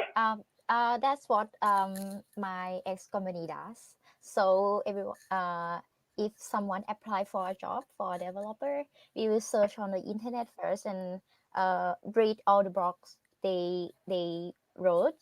Yeah. So that's why we screen all the people. Yeah, that's so Yeah. true. Yeah. So remember, contribution, give talks, Yes. do open source community. Yeah. Okay, we have to move on quick because wow, we have a very long session here. The Right. next one coming up is Echo from Japan, and she did mention that this was actually the very first talk that she gave.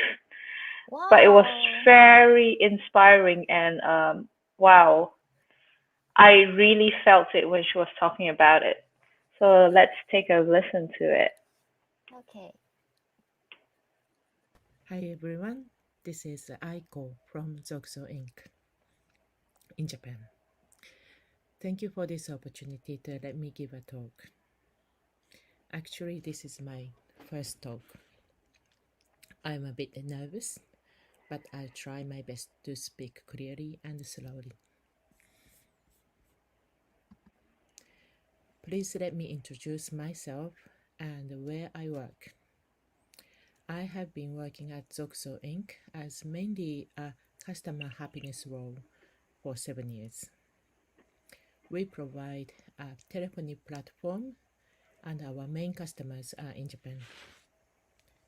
We support domestic PyCons, Django girls, and overseas PyCons in Asian regions. We also have an annual grant program to give to open source projects to show our respect and acknowledge their hard work and effort. Zoxo is our company name. We are a 100% remote company. There is no physical office. The current 13 team members live in 7 different countries to work together using online communication tools. The photos shown here is how we did 2020 year-end party online. I have met them in person only a few times at our annual team camps, but I think we get along with each other quite well using those communication tools. Today, as I am not an engineer, I will not be talking anything technical, but I want to share how my quality of life was enriched by working at this tech company. 7 years ago, I made a big decision. It may not be considered as big today, especially in the tech industry, but at that time, to start working from home was a big thing.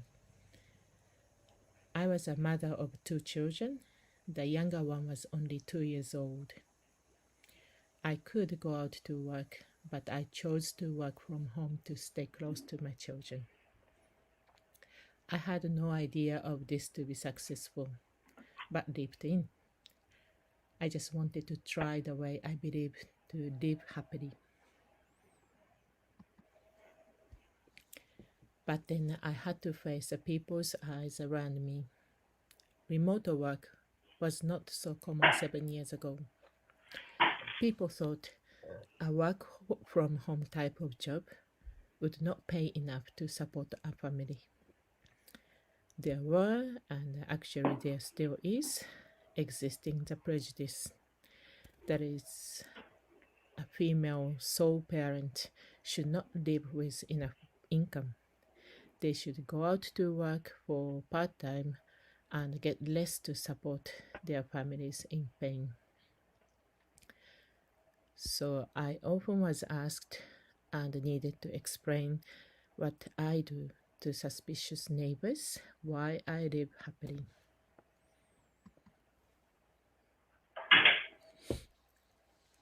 I did not stop working from home though. I found that working from home can save time for commuting, and that meant a lot to me. I was very happy to use the time of commuting for children and with children. Commuting does involve time to prepare to go out too.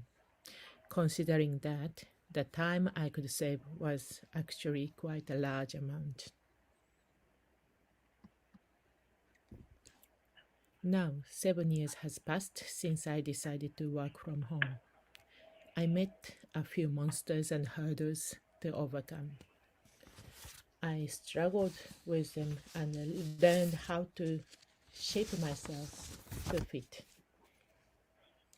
At the moment, my life with my children with remote working is quite successful. In 7 years, of course, children have grown and their 7 years have a significant meaning. They grew up with a work-from-home mother, and a work-from-home mother is normal for them already. I think they feel easy about I'm staying at home because they can ask for any help, big or small, as I am there beside them. The year of 2020 was a crazy year. Unfortunately, it still goes on. I experienced another big hurdle by a misunderstanding for work from home last year.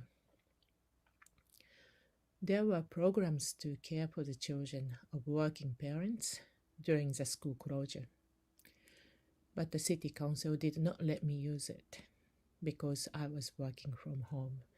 They categorized me as the same as non-working housewives. Children stayed home with me for 2 months of the school closure time. I had to care for them and work from home. I was shocked and sad to be treated like that, but my workplace understanding helped me.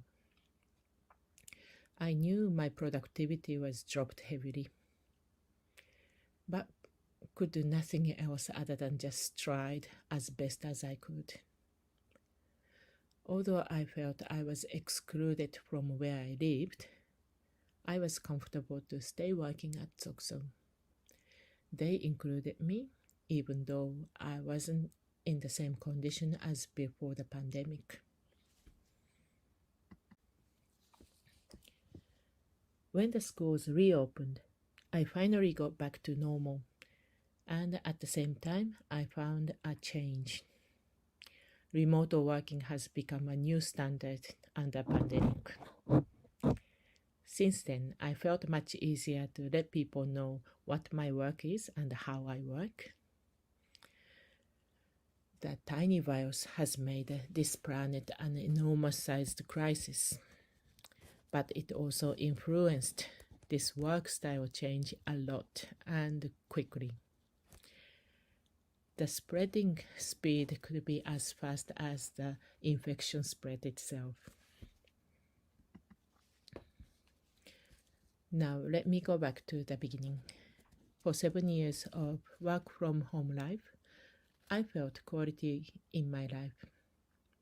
I mean, I am so fulfilled to have the best of both worlds, raising children as close as possible, as well as having a worthwhile job at a comfortable place to work. Working at ZOXO, I am just myself. It is not at all necessary to be worried about my backgrounds and the conditions that I have no control. I also work with my teammates the same. I look at them as they are, no bias, just they are. I think this is what we call inclusive, and this is naturally how we should be. Although I think my almost half century of life did not show me the working place of this type. I do not know what exactly made us like this, but I just hope we continue to look at each other as comprehensively as we do now.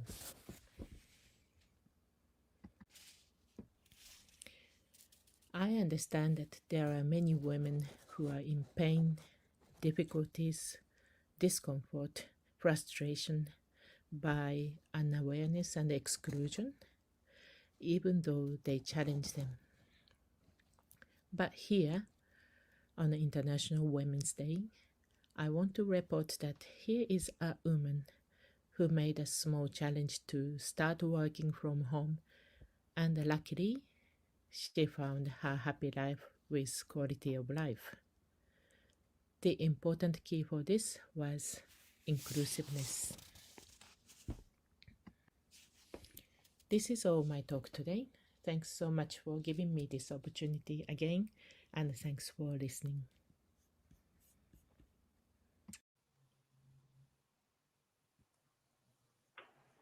Oh, that's a challenge for everyone. I think I can relate closest to Echo Mhm.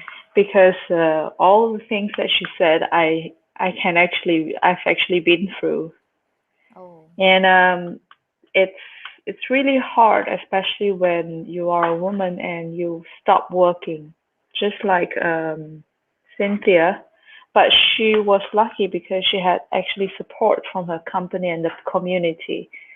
So back then, when I was happening that, it was in France, and there weren't such support. So I did not actually get some kind of support from the government for just doing part time because I am staying at home.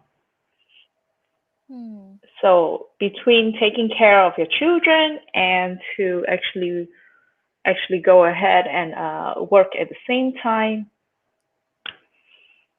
you lose. Yeah. So anyway, we can talk. But I really love about the meaning of inclusiveness, because inclusion is the key. That when you have companies like her companies also, and Cynthia who said about Microsoft, and Chelsea who said about her company supporting the decision, that actually make the person perform way better, and you just help the company to grow too, right? Yeah. Tell them. Right.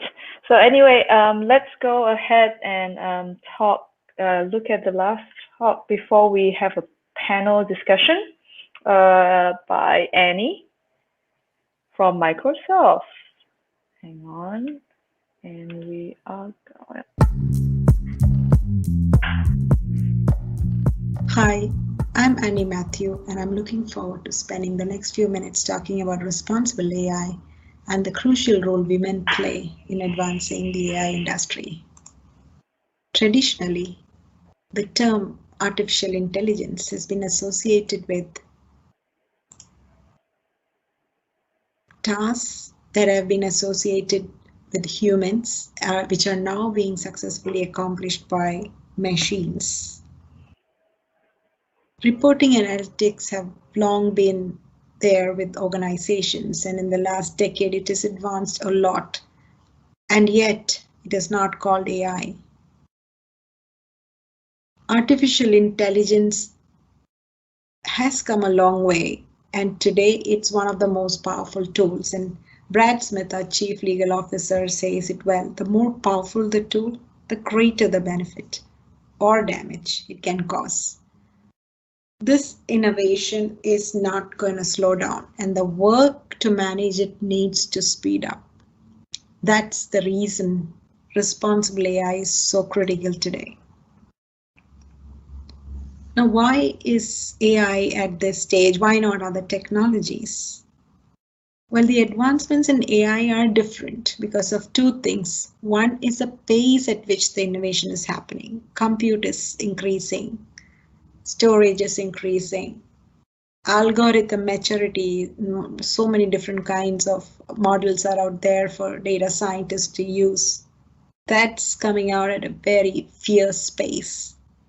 Another aspect is the proximity to human intelligence. It's getting closer and closer to human. The amazing work that's been done at Microsoft Research actually gave us these results. In speech recognition, we achieved human parity. Machine translation, conversational Q&A, object detection. And when we say human parity, it means that, for example, if it's in terms of voice, if you hear two audio clips from a machine and a human, you will not be able to make out the difference between the two as to which is human and which is artificial. So these two things are also impacting us at a personal and a societal level. Now imagine the amount of impact or the vast significance of AI algorithms that can have on us. The huge debate that's out there today is around fairness, corporate responsibility. You might have seen some of these, the deep fakes around the Obama spoof that came out and the impact it had on a whole nation and maybe even the world politics. if you search for CEO on the internet site, a bunch of white male figures will come up. I remember one of my friends telling me that she's a senior tech leader and that her 7-year-old daughter came back and told her that, well, technology is a boys' game. And the mother asked why. And the kid says, well, I checked it out on the internet and I only see boys doing stuff there. So everything that we do today from a technology space has far-reaching impacts, not only on us, but on our children and on the future generations. And one of the tasks we have today is about understanding the unintended consequences of technology and especially of AI because of the severity of impact it could have on us. Some of the top considerations that CEOs and CIOs of organizations have when it comes to AI is responsible innovation. And among that, the top ones are, apart from the cost and decision criteria, it's about data quality and access, but it's also about algorithm explainability and selection. It's about transparency. It's about governance and responsible use. Well, responsible AI is a complex and broad topics. Microsoft has been on this journey for quite some time now, and from our understanding, we are sharing some of the things we think is important considerations if you are in the business of AI. And one of the first things is that it cuts across personal and professional spheres, societal, personal, business, all of that. And every stakeholder in the AI system needs to be participating in ensuring its AI is built responsibly. Whether it is from a business understanding perspective or a data acquisition perspective, at the modeling stage, at the deployment and ops stage, all the people who are participating in these processes or decisions need to be aware and take actions towards responsible AI. To share a little bit about our own journey, it started for us in 2016 when Satya Nadella penned an article introducing the concepts of responsible AI. Shortly after, Aether Committee was formed, and Aether Committee looks at ethical, legal, security, all of the aspects of AI, and ensure that there is a strong practice and principles internally. Each of us actually have to go through the certifications and make sure that we are bringing up topics at the right time if we find something is not working well as comply. We established our AI principles through the Future Computed article, and in 2018 notably called for regulation of facial recognition. The Office of Responsible AI actually was formed, and it ensures that responsible AI is a core tenet in everything we do within Microsoft. And it's super important because all of our products are infused with AI. Now, we look at it in 3 aspects. One is the principles: fairness, inclusiveness, transparency, accountability, reliability and safety, and privacy and security. Those are the 6 principles that we have to abide by. And every time we are building or using or aiding AI, we have to make sure that we check it against each of those principles. In terms of practices, governance is super important. We have an ethics committee. We talked about the Office of Responsible AI, which looks at the governance, methodology, and documentation of it. Tools are an integral part, and without tools, it's going to be difficult to ensure that these algorithms are actually abiding by the principles. So data engineers and data scientists require tools like differential privacy. We recently, last year, we launched the fairness tool, homomorphic encryption, interpret AML, data drift, all of this. So, and there's much more. So at each stage of the software development, there are a set of tools that are available for data engineers and data scientists to ensure that they are doing AI responsibly. Now, there's been a lot of talk about responsibly, and one of the interesting aspects that came up from thought leaders around the world is that expanded data sets are not enough. And part of the reason, and that's a common misunderstanding, the minute you think about fairness or removing bias, you think that, okay, I need to make sure that I have enough data from all races, all religions, all kinds of demographics. But the interesting piece is there's been a lot of study going on about it. And one of the interesting pieces was Fitbits and other wearables. They don't accurately track heartbeats, heart rates in people of color. So it is not just enough to make sure that you are getting white and non-white audiences data also in, but also check whether the technology underlying is actually relevant to these. Are there racial differences in terms of how the technology is able to gather data? Similarly, clinical trials in healthcare and the need, this is an accepted piece, that there's a need for diversity in the clinical trial populations.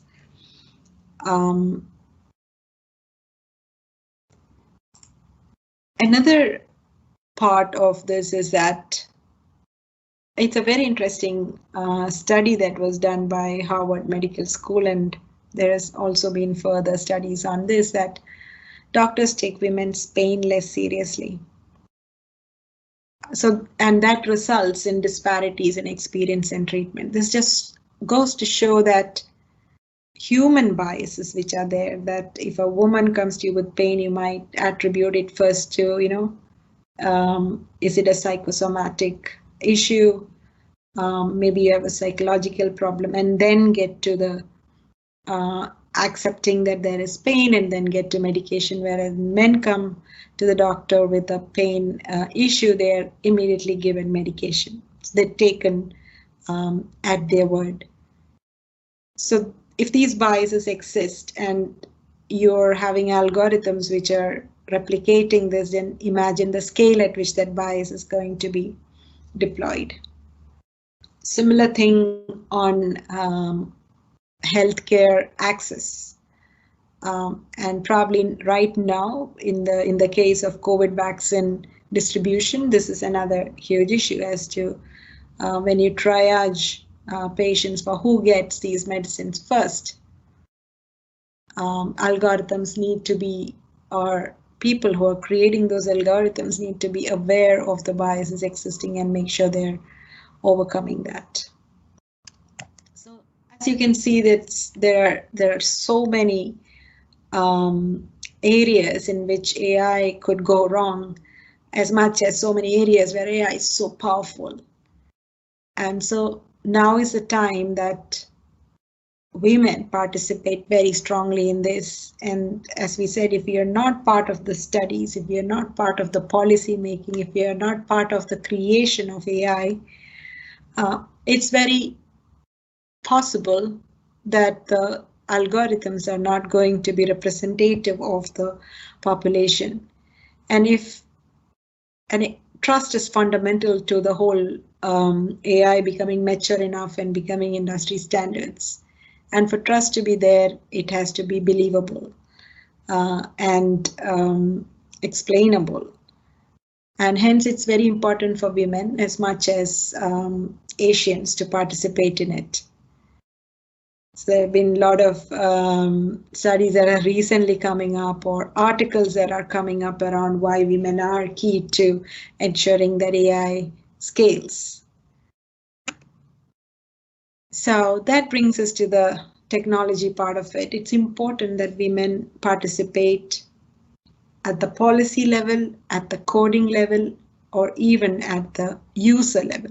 So basic digital literacy of AI is going to be a fundamental need. As one MIT professor said, it's almost like we have to be bilingual. You have to have a language and then you have to know AI to whatever level it is.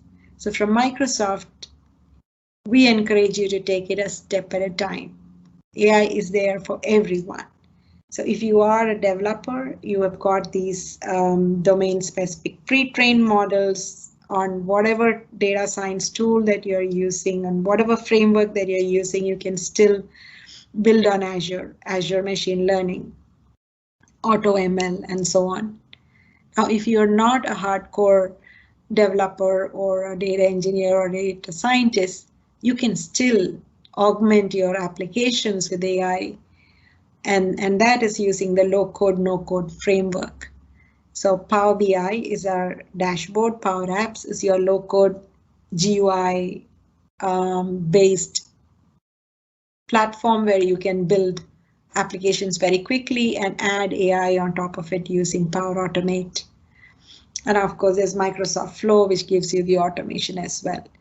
So whatever edge of the spectrum you are, whether you are a beginner, an expert, you don't want to code, you want to code, there is AI for everyone.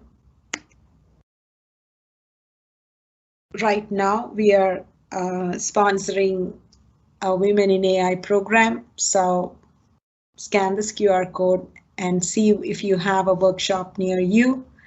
And this is to get more women who want to be data engineers or data scientists to get certified and get into contributing to AI at various levels. So with that, I'll end, and I look forward to chatting with you again online. Bye.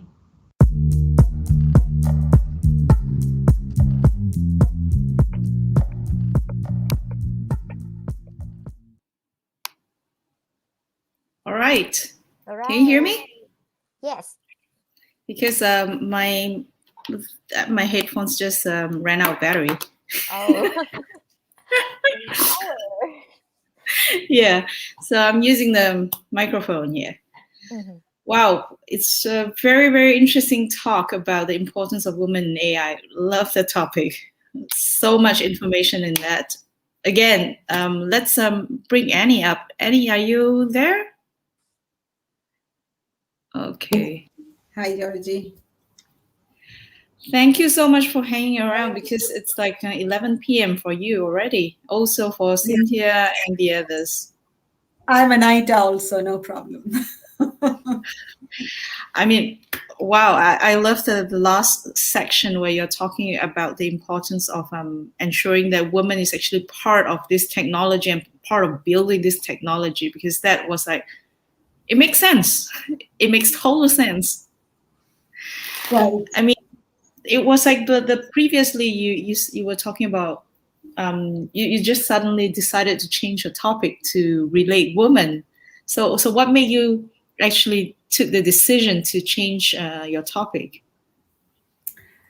I've been talking about the need for more women to get into AI for, I think, a year now, from the time we started off a Women in AI APAC forum first in Sri Lanka. And the more I am doing work around AI, right now I'm doing a project with Forbes Ignite Impact Challenge, where I'm guiding a bunch of fellows on women fellows on solving challenges in healthcare through AI.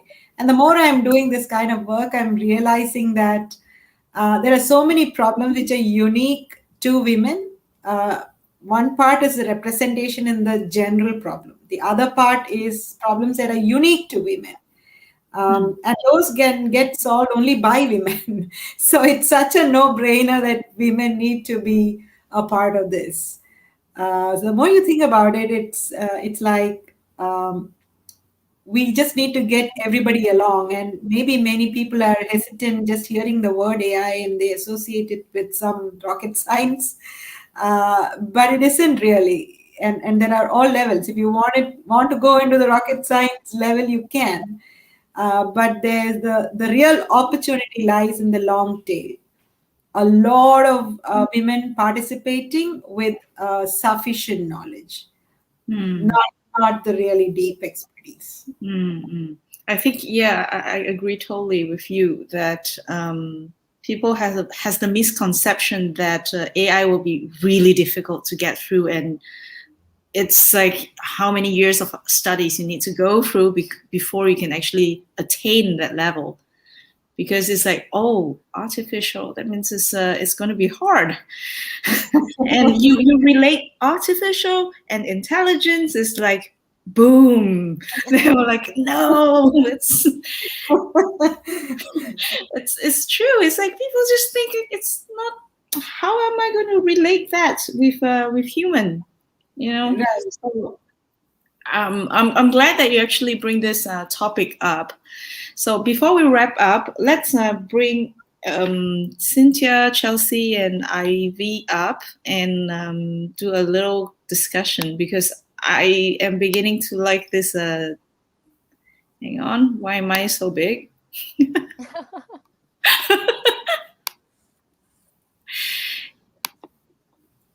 Hello again, everyone. Okay. So I actually was very interested to get all of you together to talk about a similar experience that you just spoke about previously. Like I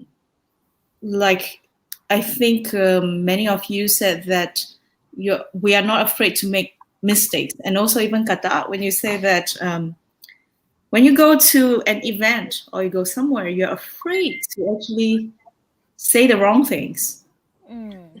Right. We are so afraid to make mistakes in front of the majority of the men, and think that we will be judged by our mistakes.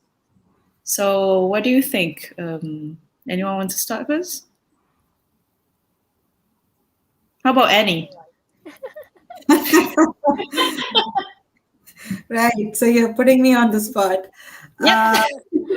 Yeah, I think failure is definitely a stepping stone to success, as they say, and many a times a mistake and then a change in direction has always. When I look back, I think, oh, that's good that it happened.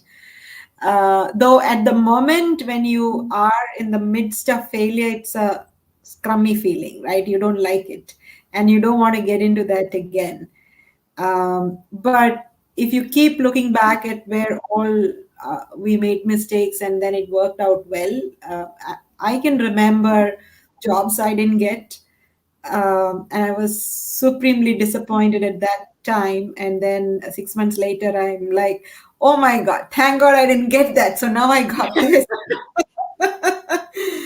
Or maybe even major mistakes in projects. So yeah.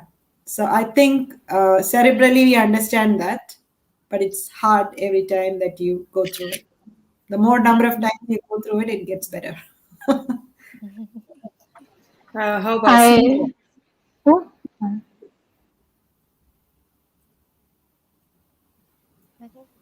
Cynthia? Cynthia? I think your mic is muted, Cynthia. Yeah. Okay. Okay, my turn. I think maybe made some fail or mistake. That's just find out the solution, because you need to keep going and keep working and keep find always. So I think if you have the solution or have a plan B, plan C to be the backup, it's okay, What about Chelsea? Yeah, I think that first of all, it's really important to remember that everybody makes mistakes every day. But also, it's very true that women tend to fear making mistakes on average, maybe more than men do. And one thing that I have heard specifically about this is that on average, if women see, okay, job application, you have to have 5 years experience. Okay, let's say I have 3 years experience. Generally, women will not apply, whereas men will apply. And I think that that's an example where, if I'm in that position, I can understand. I don't want to make a mistake. I don't want to think that I'm this good that I should apply for this 5 years position, even though I only have 3 or 4. And it's really just accepting that you're going to make mistakes. You're going to put yourself in positions that seem scary, and that it's for the best. And I was thinking when Annie was talking about how making mistakes, in the world of AI and machine learning is just training your data set. So so making mistakes makes all sorts of great things in computer science. What about Ivy? Because I remember in your talk, you did talk about making mistakes too. I think that like in our society in general, that people are more forgiving towards male than towards female. I think that's the reason why that we feel that we are fear of making mistake. I can relate to that because every time I have a questions, I make sure I go and search and read profusely until that I at least understand a basic of it before I ask the questions. So that I do not get that I know what, go and Google it. I I know. I mean, I have done that, and now that I have to come and ask. But I think all this setback to me, it only make me to go and do whatever I can to strengthen my knowledge and the will to charge forward. It is still very scary until today. But I think we have a good community here. I'm just gonna go and come ask you guys. You're always welcome. Now that we actually strengthen and put everyone together. Kata, you did mention too about making mistakes in environment where you feel that you're the minority too, right? Mm-hmm. Right. I think most of Thai culture, our parents has been telling us and make us scary about everything, like the ghost, something like that. Yeah, we have put that information to our brain since we were young. Yeah, so that's why many Thai, especially for women, scary of everything before making a question. I believe that is also part of some kind of culture that actually affects us in the not to actually have the courage to actually speak up, to say that, okay, you should just wait until you have experience before you actually step up and say something. And sorry?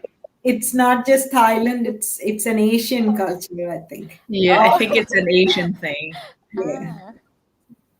So anyway, another question that I would like to ask is also because I saw a lot of you talk about the support that you have in your company. Like Chelsea talk about your choice of moving and because of your company actually allow you. Oh, she's gone.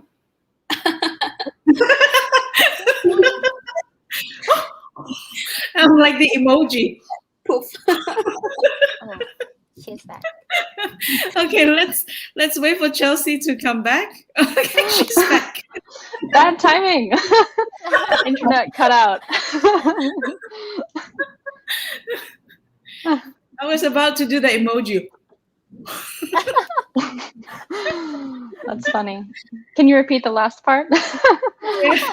I was talking that you were referring to, we were talking about your choice of living in Thailand, actually, your company allowing you to make that choice. And like also Cynthia too. So I would like to ask, like, let's start with Chelsea.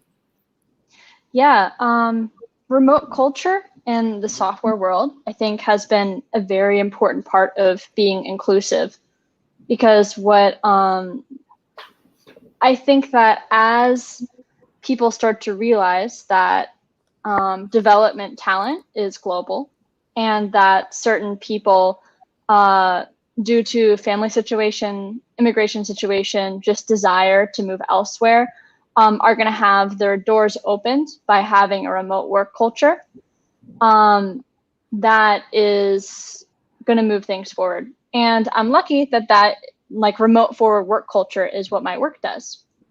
And so I've been very lucky to be able to be supported in working remotely.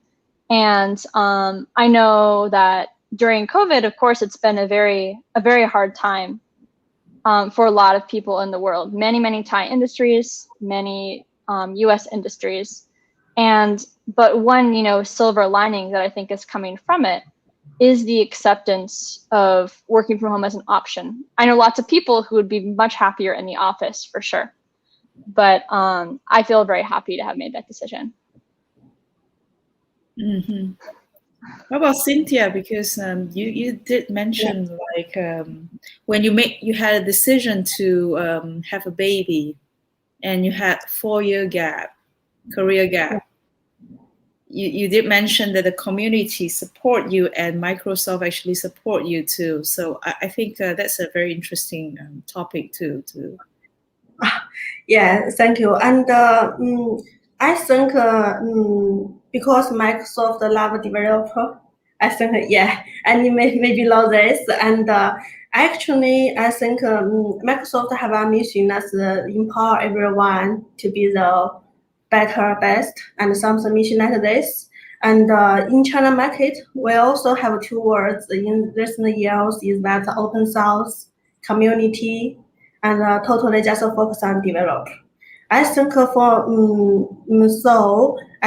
Microsoft is a company that's to try their best to empower and to contribute to the community. And I think one of the community is the Python and the PSF. And what we do and what they support is not. It's so difficult for us to host the in-person events and to find the space and to find the work and also maybe some other things, support sponsorship, something like this. But for Microsoft, they have a project. This is so why I choose Microsoft is not. They have a project like Reactor. And this project that's offer a free space for the community, and also free work and free lunch or some other totally the community to come to our space. They just need the speaker and also everything is free. Right? Everything is free in Microsoft. I think for this part, we just want to contribute to the community, especially the open source community, like Python, Ruby, and some other, totally the open source community. And then, all of us is volunteer. We not get pay from the community. And I think, so if we host some events for the community, we not take the money from the audience or participant. And so it's so okay for Microsoft to sponsor like this kind of events. And I think when I find this job, I think it's one.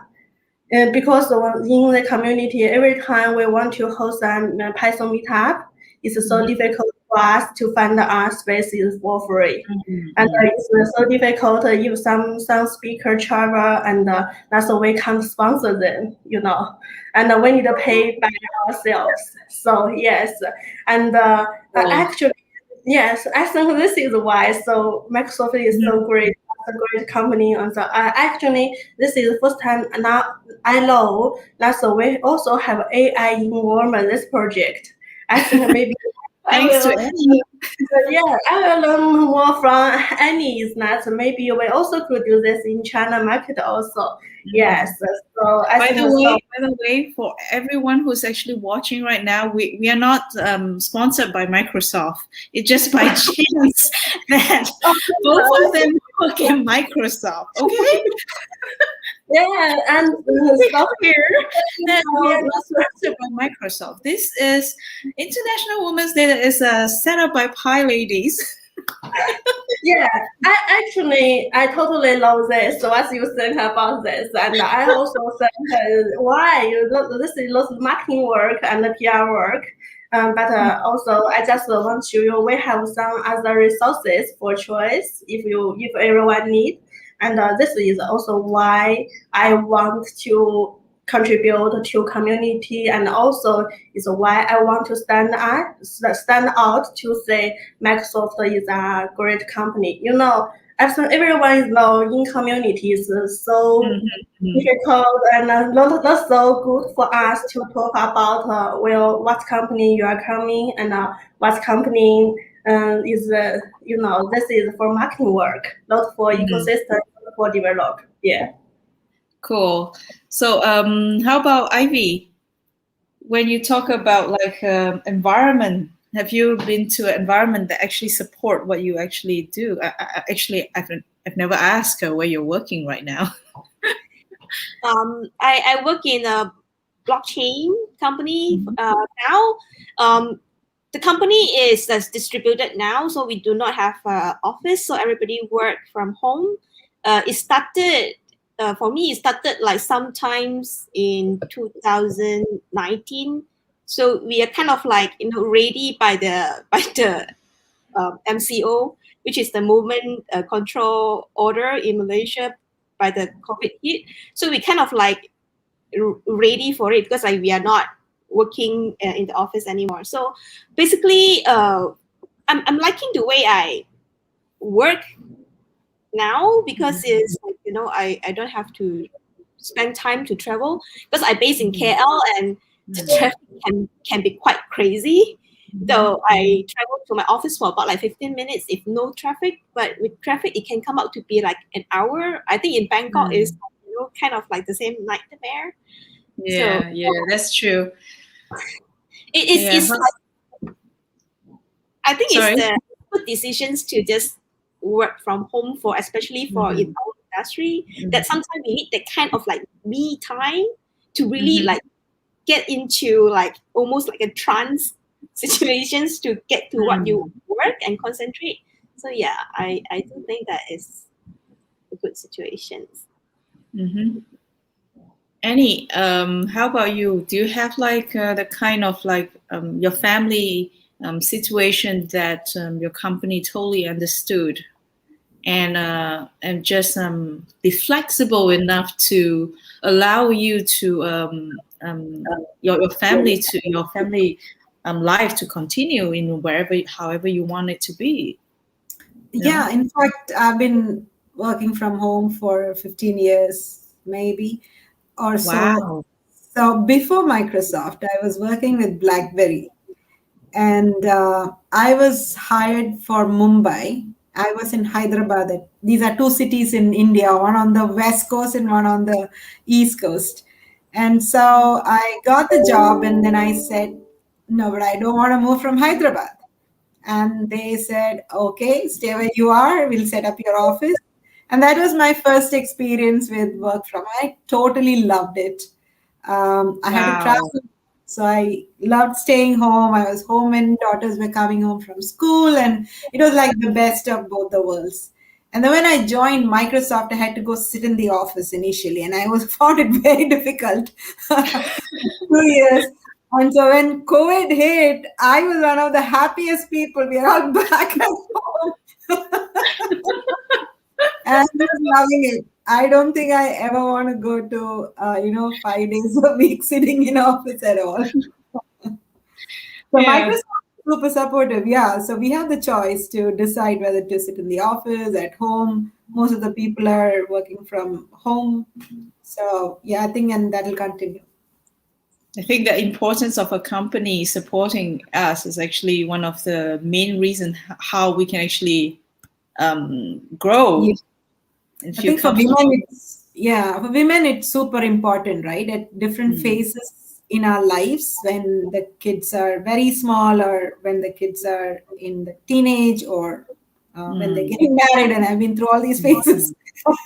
So at each of these moments, there comes a time when you absolutely need to be working from home. And I think this period kind of has taught every company that their productivity is not going down by having people work from home. So it's a great thing. And for women, if you have a situation, just be bold enough to ask for it. You shy away from asking, you won't get it. So if you ask, most probably if they love you and your work, they'll find a way to give it to you. So yeah, just ask. That's crazy. That's amazing. Let's do a quick one for Katak. Just tell about why you choose to work in an environment that allows you to be more flexible too. Oh, okay. So, so actually, right now I don't work remotely since like last year because I have to go to my client side.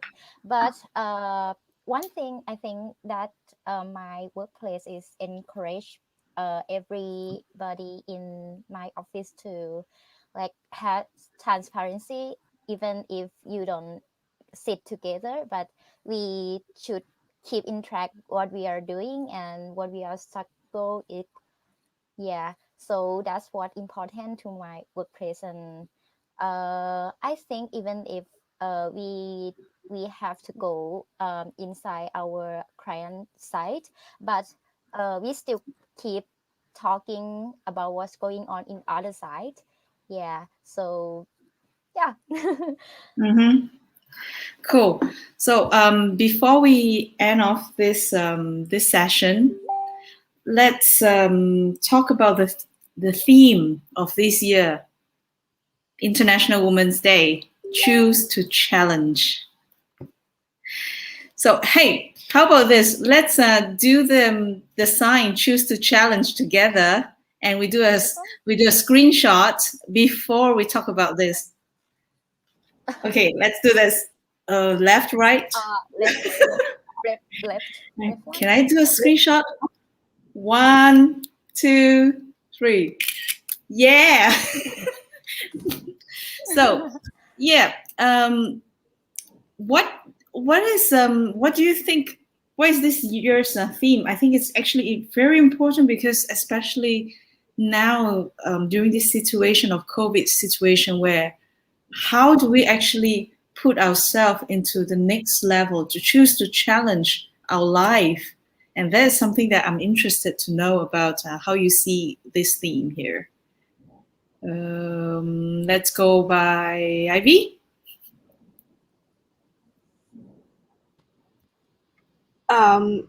Okay, I ask you that, are you talking about the challenge towards the situation now? Or no, towards your own life. It's like for as a woman that we actually challenge to go ahead with what we are going to do next, because there is a reason why there's we have this kind of why PyLadies actually grow so much is because we are in an environment that is safe. But once we step out of this PyLadies environment, we're out with all the people around. How do you actually manage, and how do you actually continue to face this challenge of us being a woman? That's a little bit tough questions for me, because that I always think that I do have a man inside me that I am rather I'm rather outspoken, and sometimes I just speak too much. Yeah, but to me that probably I can I want to mention something that kind of like feel it when I hear like some of the speaker mentioned just now is how many women are challenged even by the people that is very close to them, that like asking why they want to learn programming. Because oh my God, I heard that so many times. Yeah, and I have to say that like I don't understand at the very beginning, because it's my father that keep asking me that like are you going to learn programming? Are you going to learn programming? That I have that kind of support system with me like at the very beginning, so that like I said like at the beginning I can't really feel it that like why, but after listening to some speakers I can feel it now. So I think for me, the challenge for me probably to be more empathetic to people around me. They might not have the kind of like support system that I'm so lucky that I have. That I don't feel that much of challenge as compared to many. I'm lucky that way. I have to say that. So I think for me the challenge would be to be more empathetic to my fellow female in this environment, just to help out each other more. Yeah, it's something like I don't see it like before today. I mean, it's like I'm so glad I don't see it. Yeah. So you must be glad that you're part of this event today. No, I am. Seriously, I am. It just like helped me to see from a different angle that like I know that I'm so lucky. Like wow. Yeah. Yeah. How about Chelsea? When I think about choose to challenge, I'm thinking about choosing to challenge myself about challenge what I assume I know about myself. So I did not, when I was in high school, I was never into computer science. I was never into math. In university, I studied economics.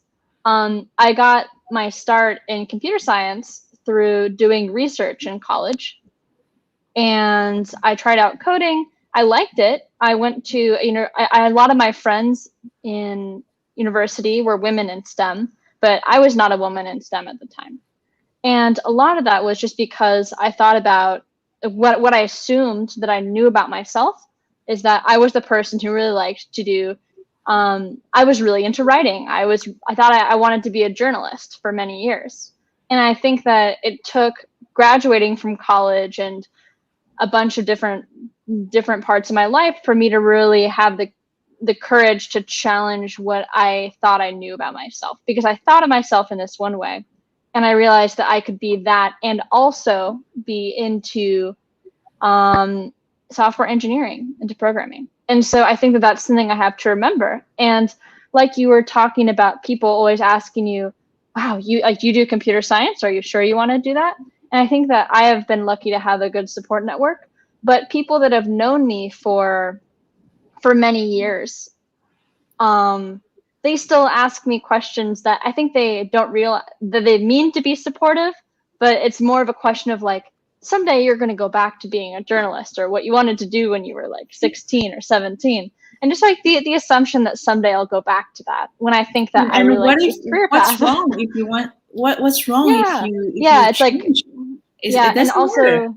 And people for some reason assuming that software engineering isn't a creative or fulfilling field. Like it's something you do for money. It's not something that you can really enjoy. It's just like, boring all day on the computer, when it's definitely the opposite. So I think that I've really found a lot of enjoyment in my career through majorly second guessing and majorly redefining what I actually like, what my interests are.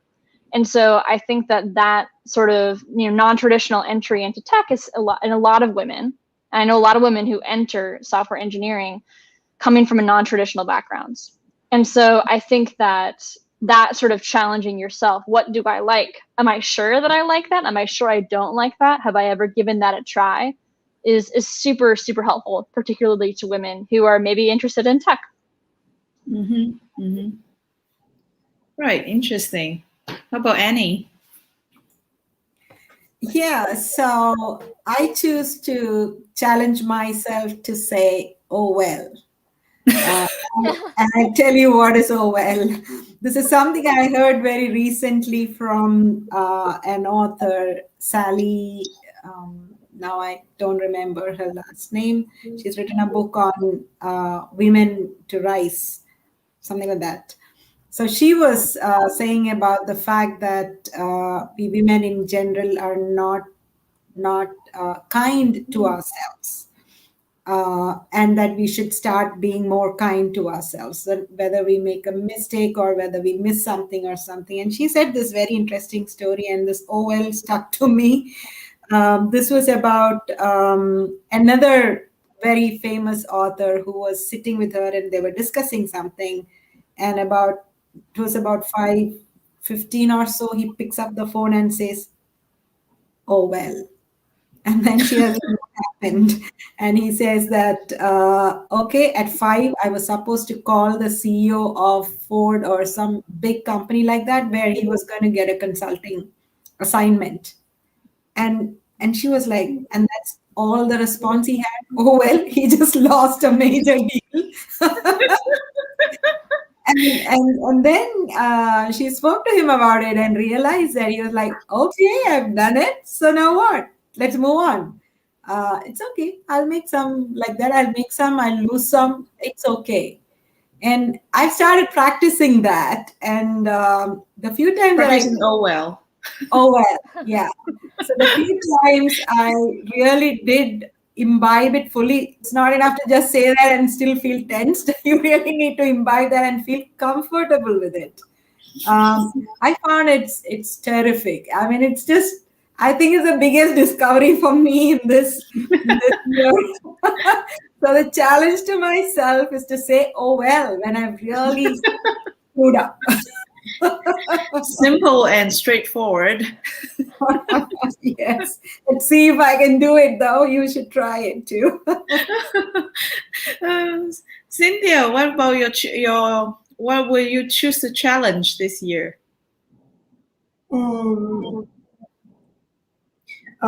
Actually, maybe I want to share with you a story also for my work, and because we operating a space for Microsoft, and if because there is everyone knows, and we can't host the in-person events in China. But for this time, I just if we can't host the in-person events. What is my job? We can't support the community to come our space to host some in-person events. What I need to do, and that's we must change it for online. I know for this time is everyone know how to host online events and how to use some software to support all of this. But at the beginning of 2020, so everything is unknown. We try Zoom, we try TH, we try YouTube, and also some local platform in China to host the events. But for this challenge is that also like this topic in this events, this is the first time that I use English and to communicate with others in the. You did a good job. Thank you so much for the opportunity. But I think everything new for me, and I needed to try, and I needed to face, and I needed when we got this skills, that's the way. Yeah, it's so good. But if we not got the skills, we just needed to try again. Thank you, Kata. Before we close, let's. So I'm the last one. Yes. Okay. So I think for this year, I have been organizing more for PyLadies Bangkok. So I think I choose to challenge that how I make women in Thailand more contribute to our community, because especially from for this year that we have a COVID. So I have been like organized the PyLadies with the CFP Global Diversity CFP Day, and no one attend. So I think, this year I will empower more women to join this community, and Don't worry, we will help you. yeah. So I hope you will all help me. We will support you. Yes. Yeah. So before I Thank you close very off, much. my choose to challenge is very simple because I realized that a lot of teaching methods in programming is actually meant for men. It's not very scoped towards the thought of females. So I'm trying to humanize technology and not digitize humans, if you know what I mean. Because I think we are making machines look more like human, but at the same time, we forgot that we are still human. We are the ones that should be controlling it, not allowing the machines to control us. Yeah, so that will be my choose to challenge. Thank you, everyone, once and again. I know it's really late now. It was such a almost 4 hours. Gosh. Okay, we'll end off with my last talk, so we don't have to think about anything else and just let it run. Have a great International Women's Day, and thank you so much for attending and to be part of this event. I'll see you next time. Bye-bye. Thank you, everyone. Bye.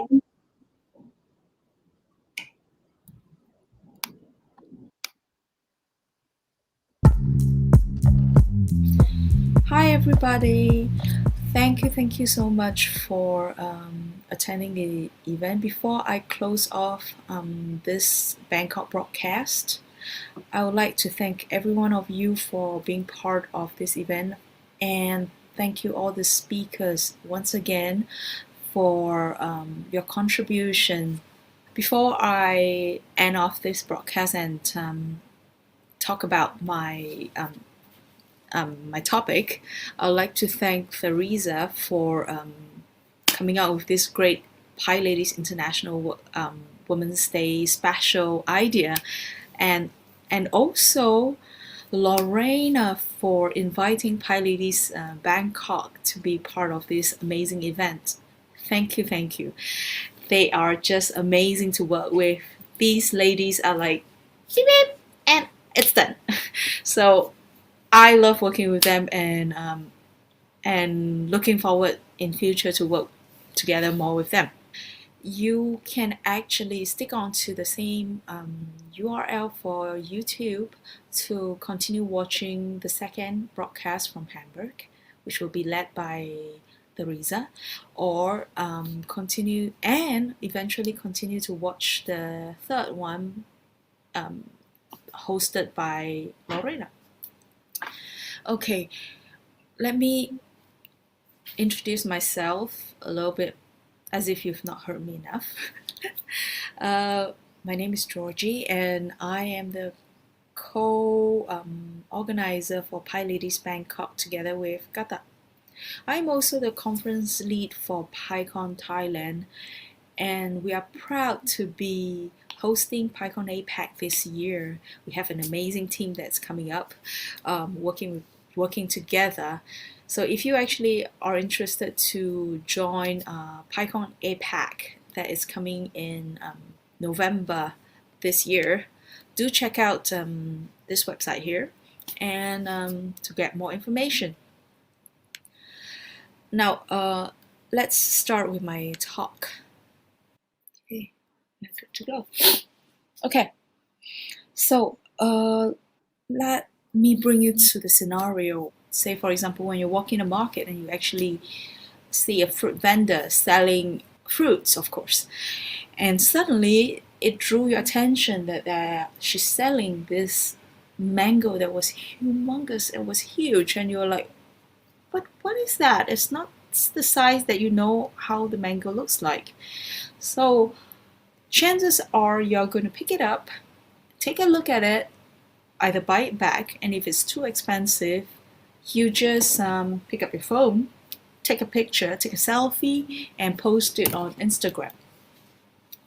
Or if you actually see someone selling eggs that is this color, and you go like, oh, what is that? Is that edible?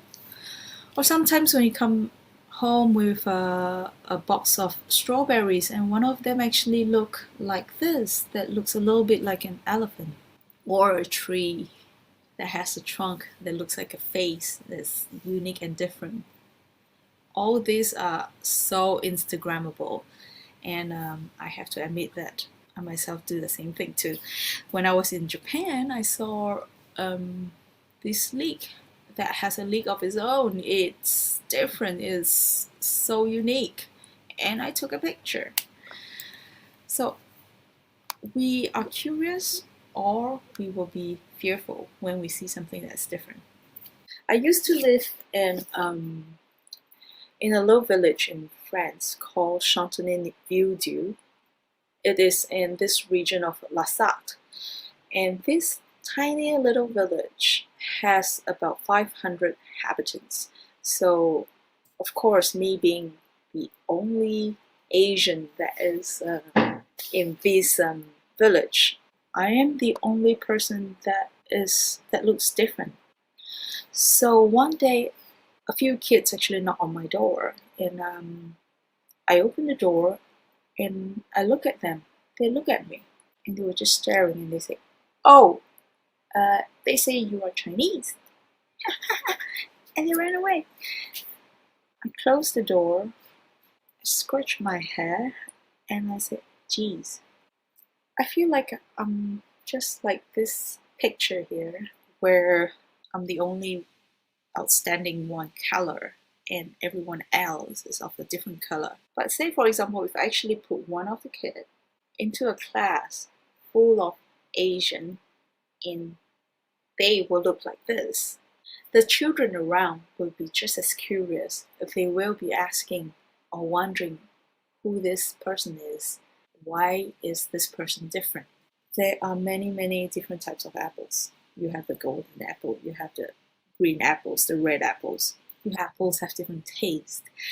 Different apples are just different. And you also have apples that has cross colors. What about apples that is out of shape, different? In supermarket, usually if they actually see apples like that, most likely they're not going to sell it or put it out in public for sale, and they'll throw it away or give it to their own self. So does that make them not an apple? Does that make them inedible?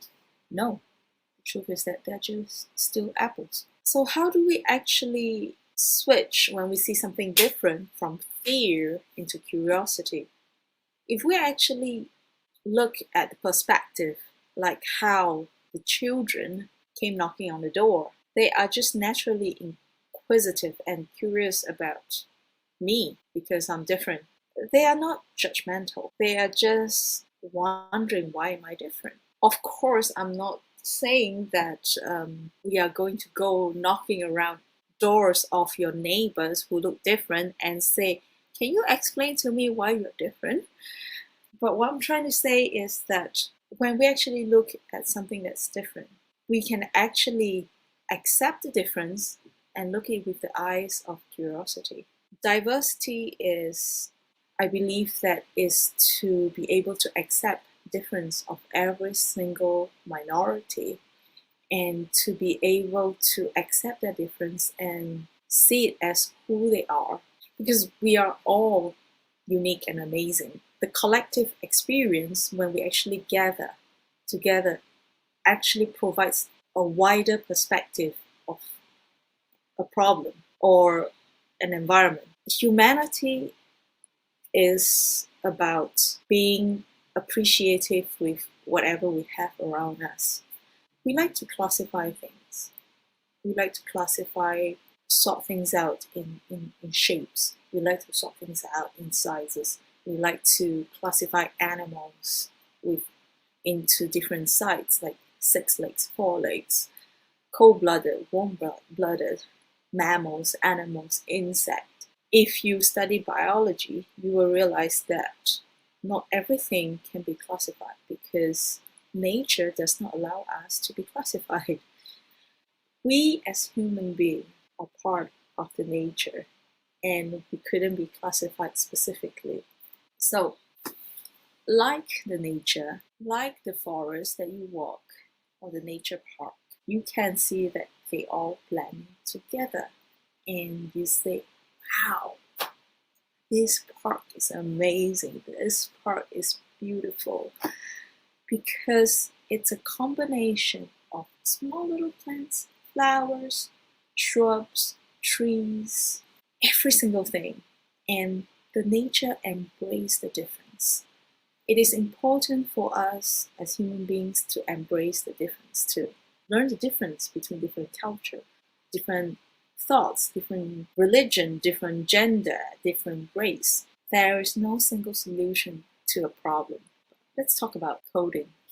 We are all conscious that there are more than one solution to a problem. So that doesn't mean that the fastest one could be the best, or something that's coded in one language will be better than the other, because both of them provides a solution. We just have to accept that everything is different and it could be feasible. And that is how nature is, and that is how the earth is. Diversity is strength.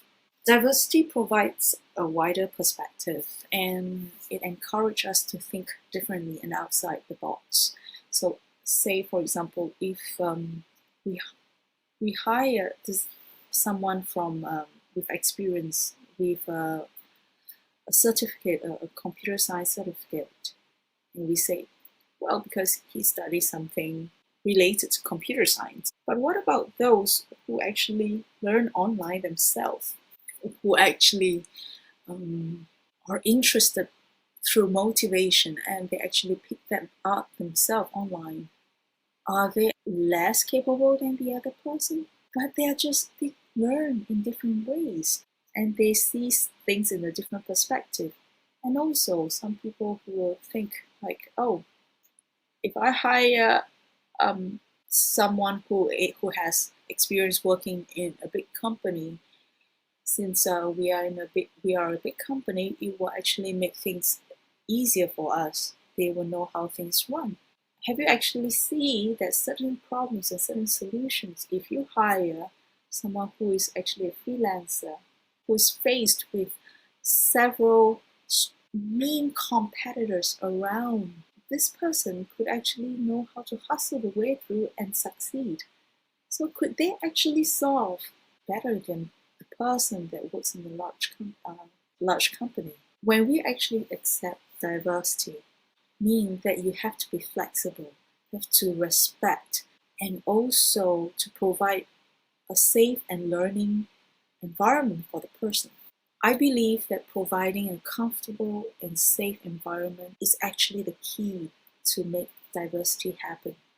Just like PyLadies, if you have actually heard previous talks from Lorena that she interviewed Carol and Naomi, you can see that why did PyLadies grow and expand so well despite the number of people and number of chapters that are in this community?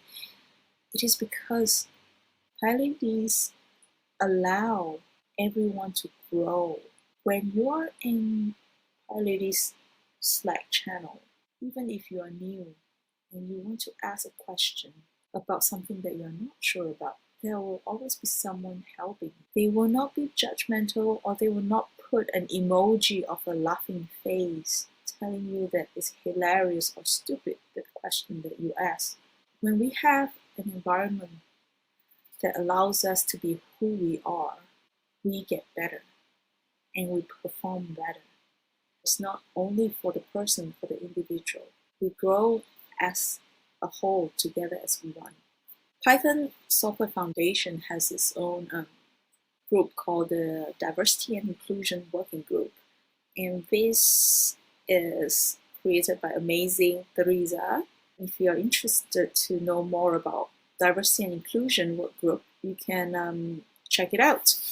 Thank you so much for joining us, and I hope that wherever you are, you will be like this bowl of apples. You are mixed and you're comfortable to be who you are, and no matter if you taste sour, you taste sweet, you are tiny, you are big, they are all together as one. I am proud of who I am, and you should be proud of who you are. Thank you. Good night. And do stay tuned for Hamburg's broadcast and also Chicago's broadcast. Good night.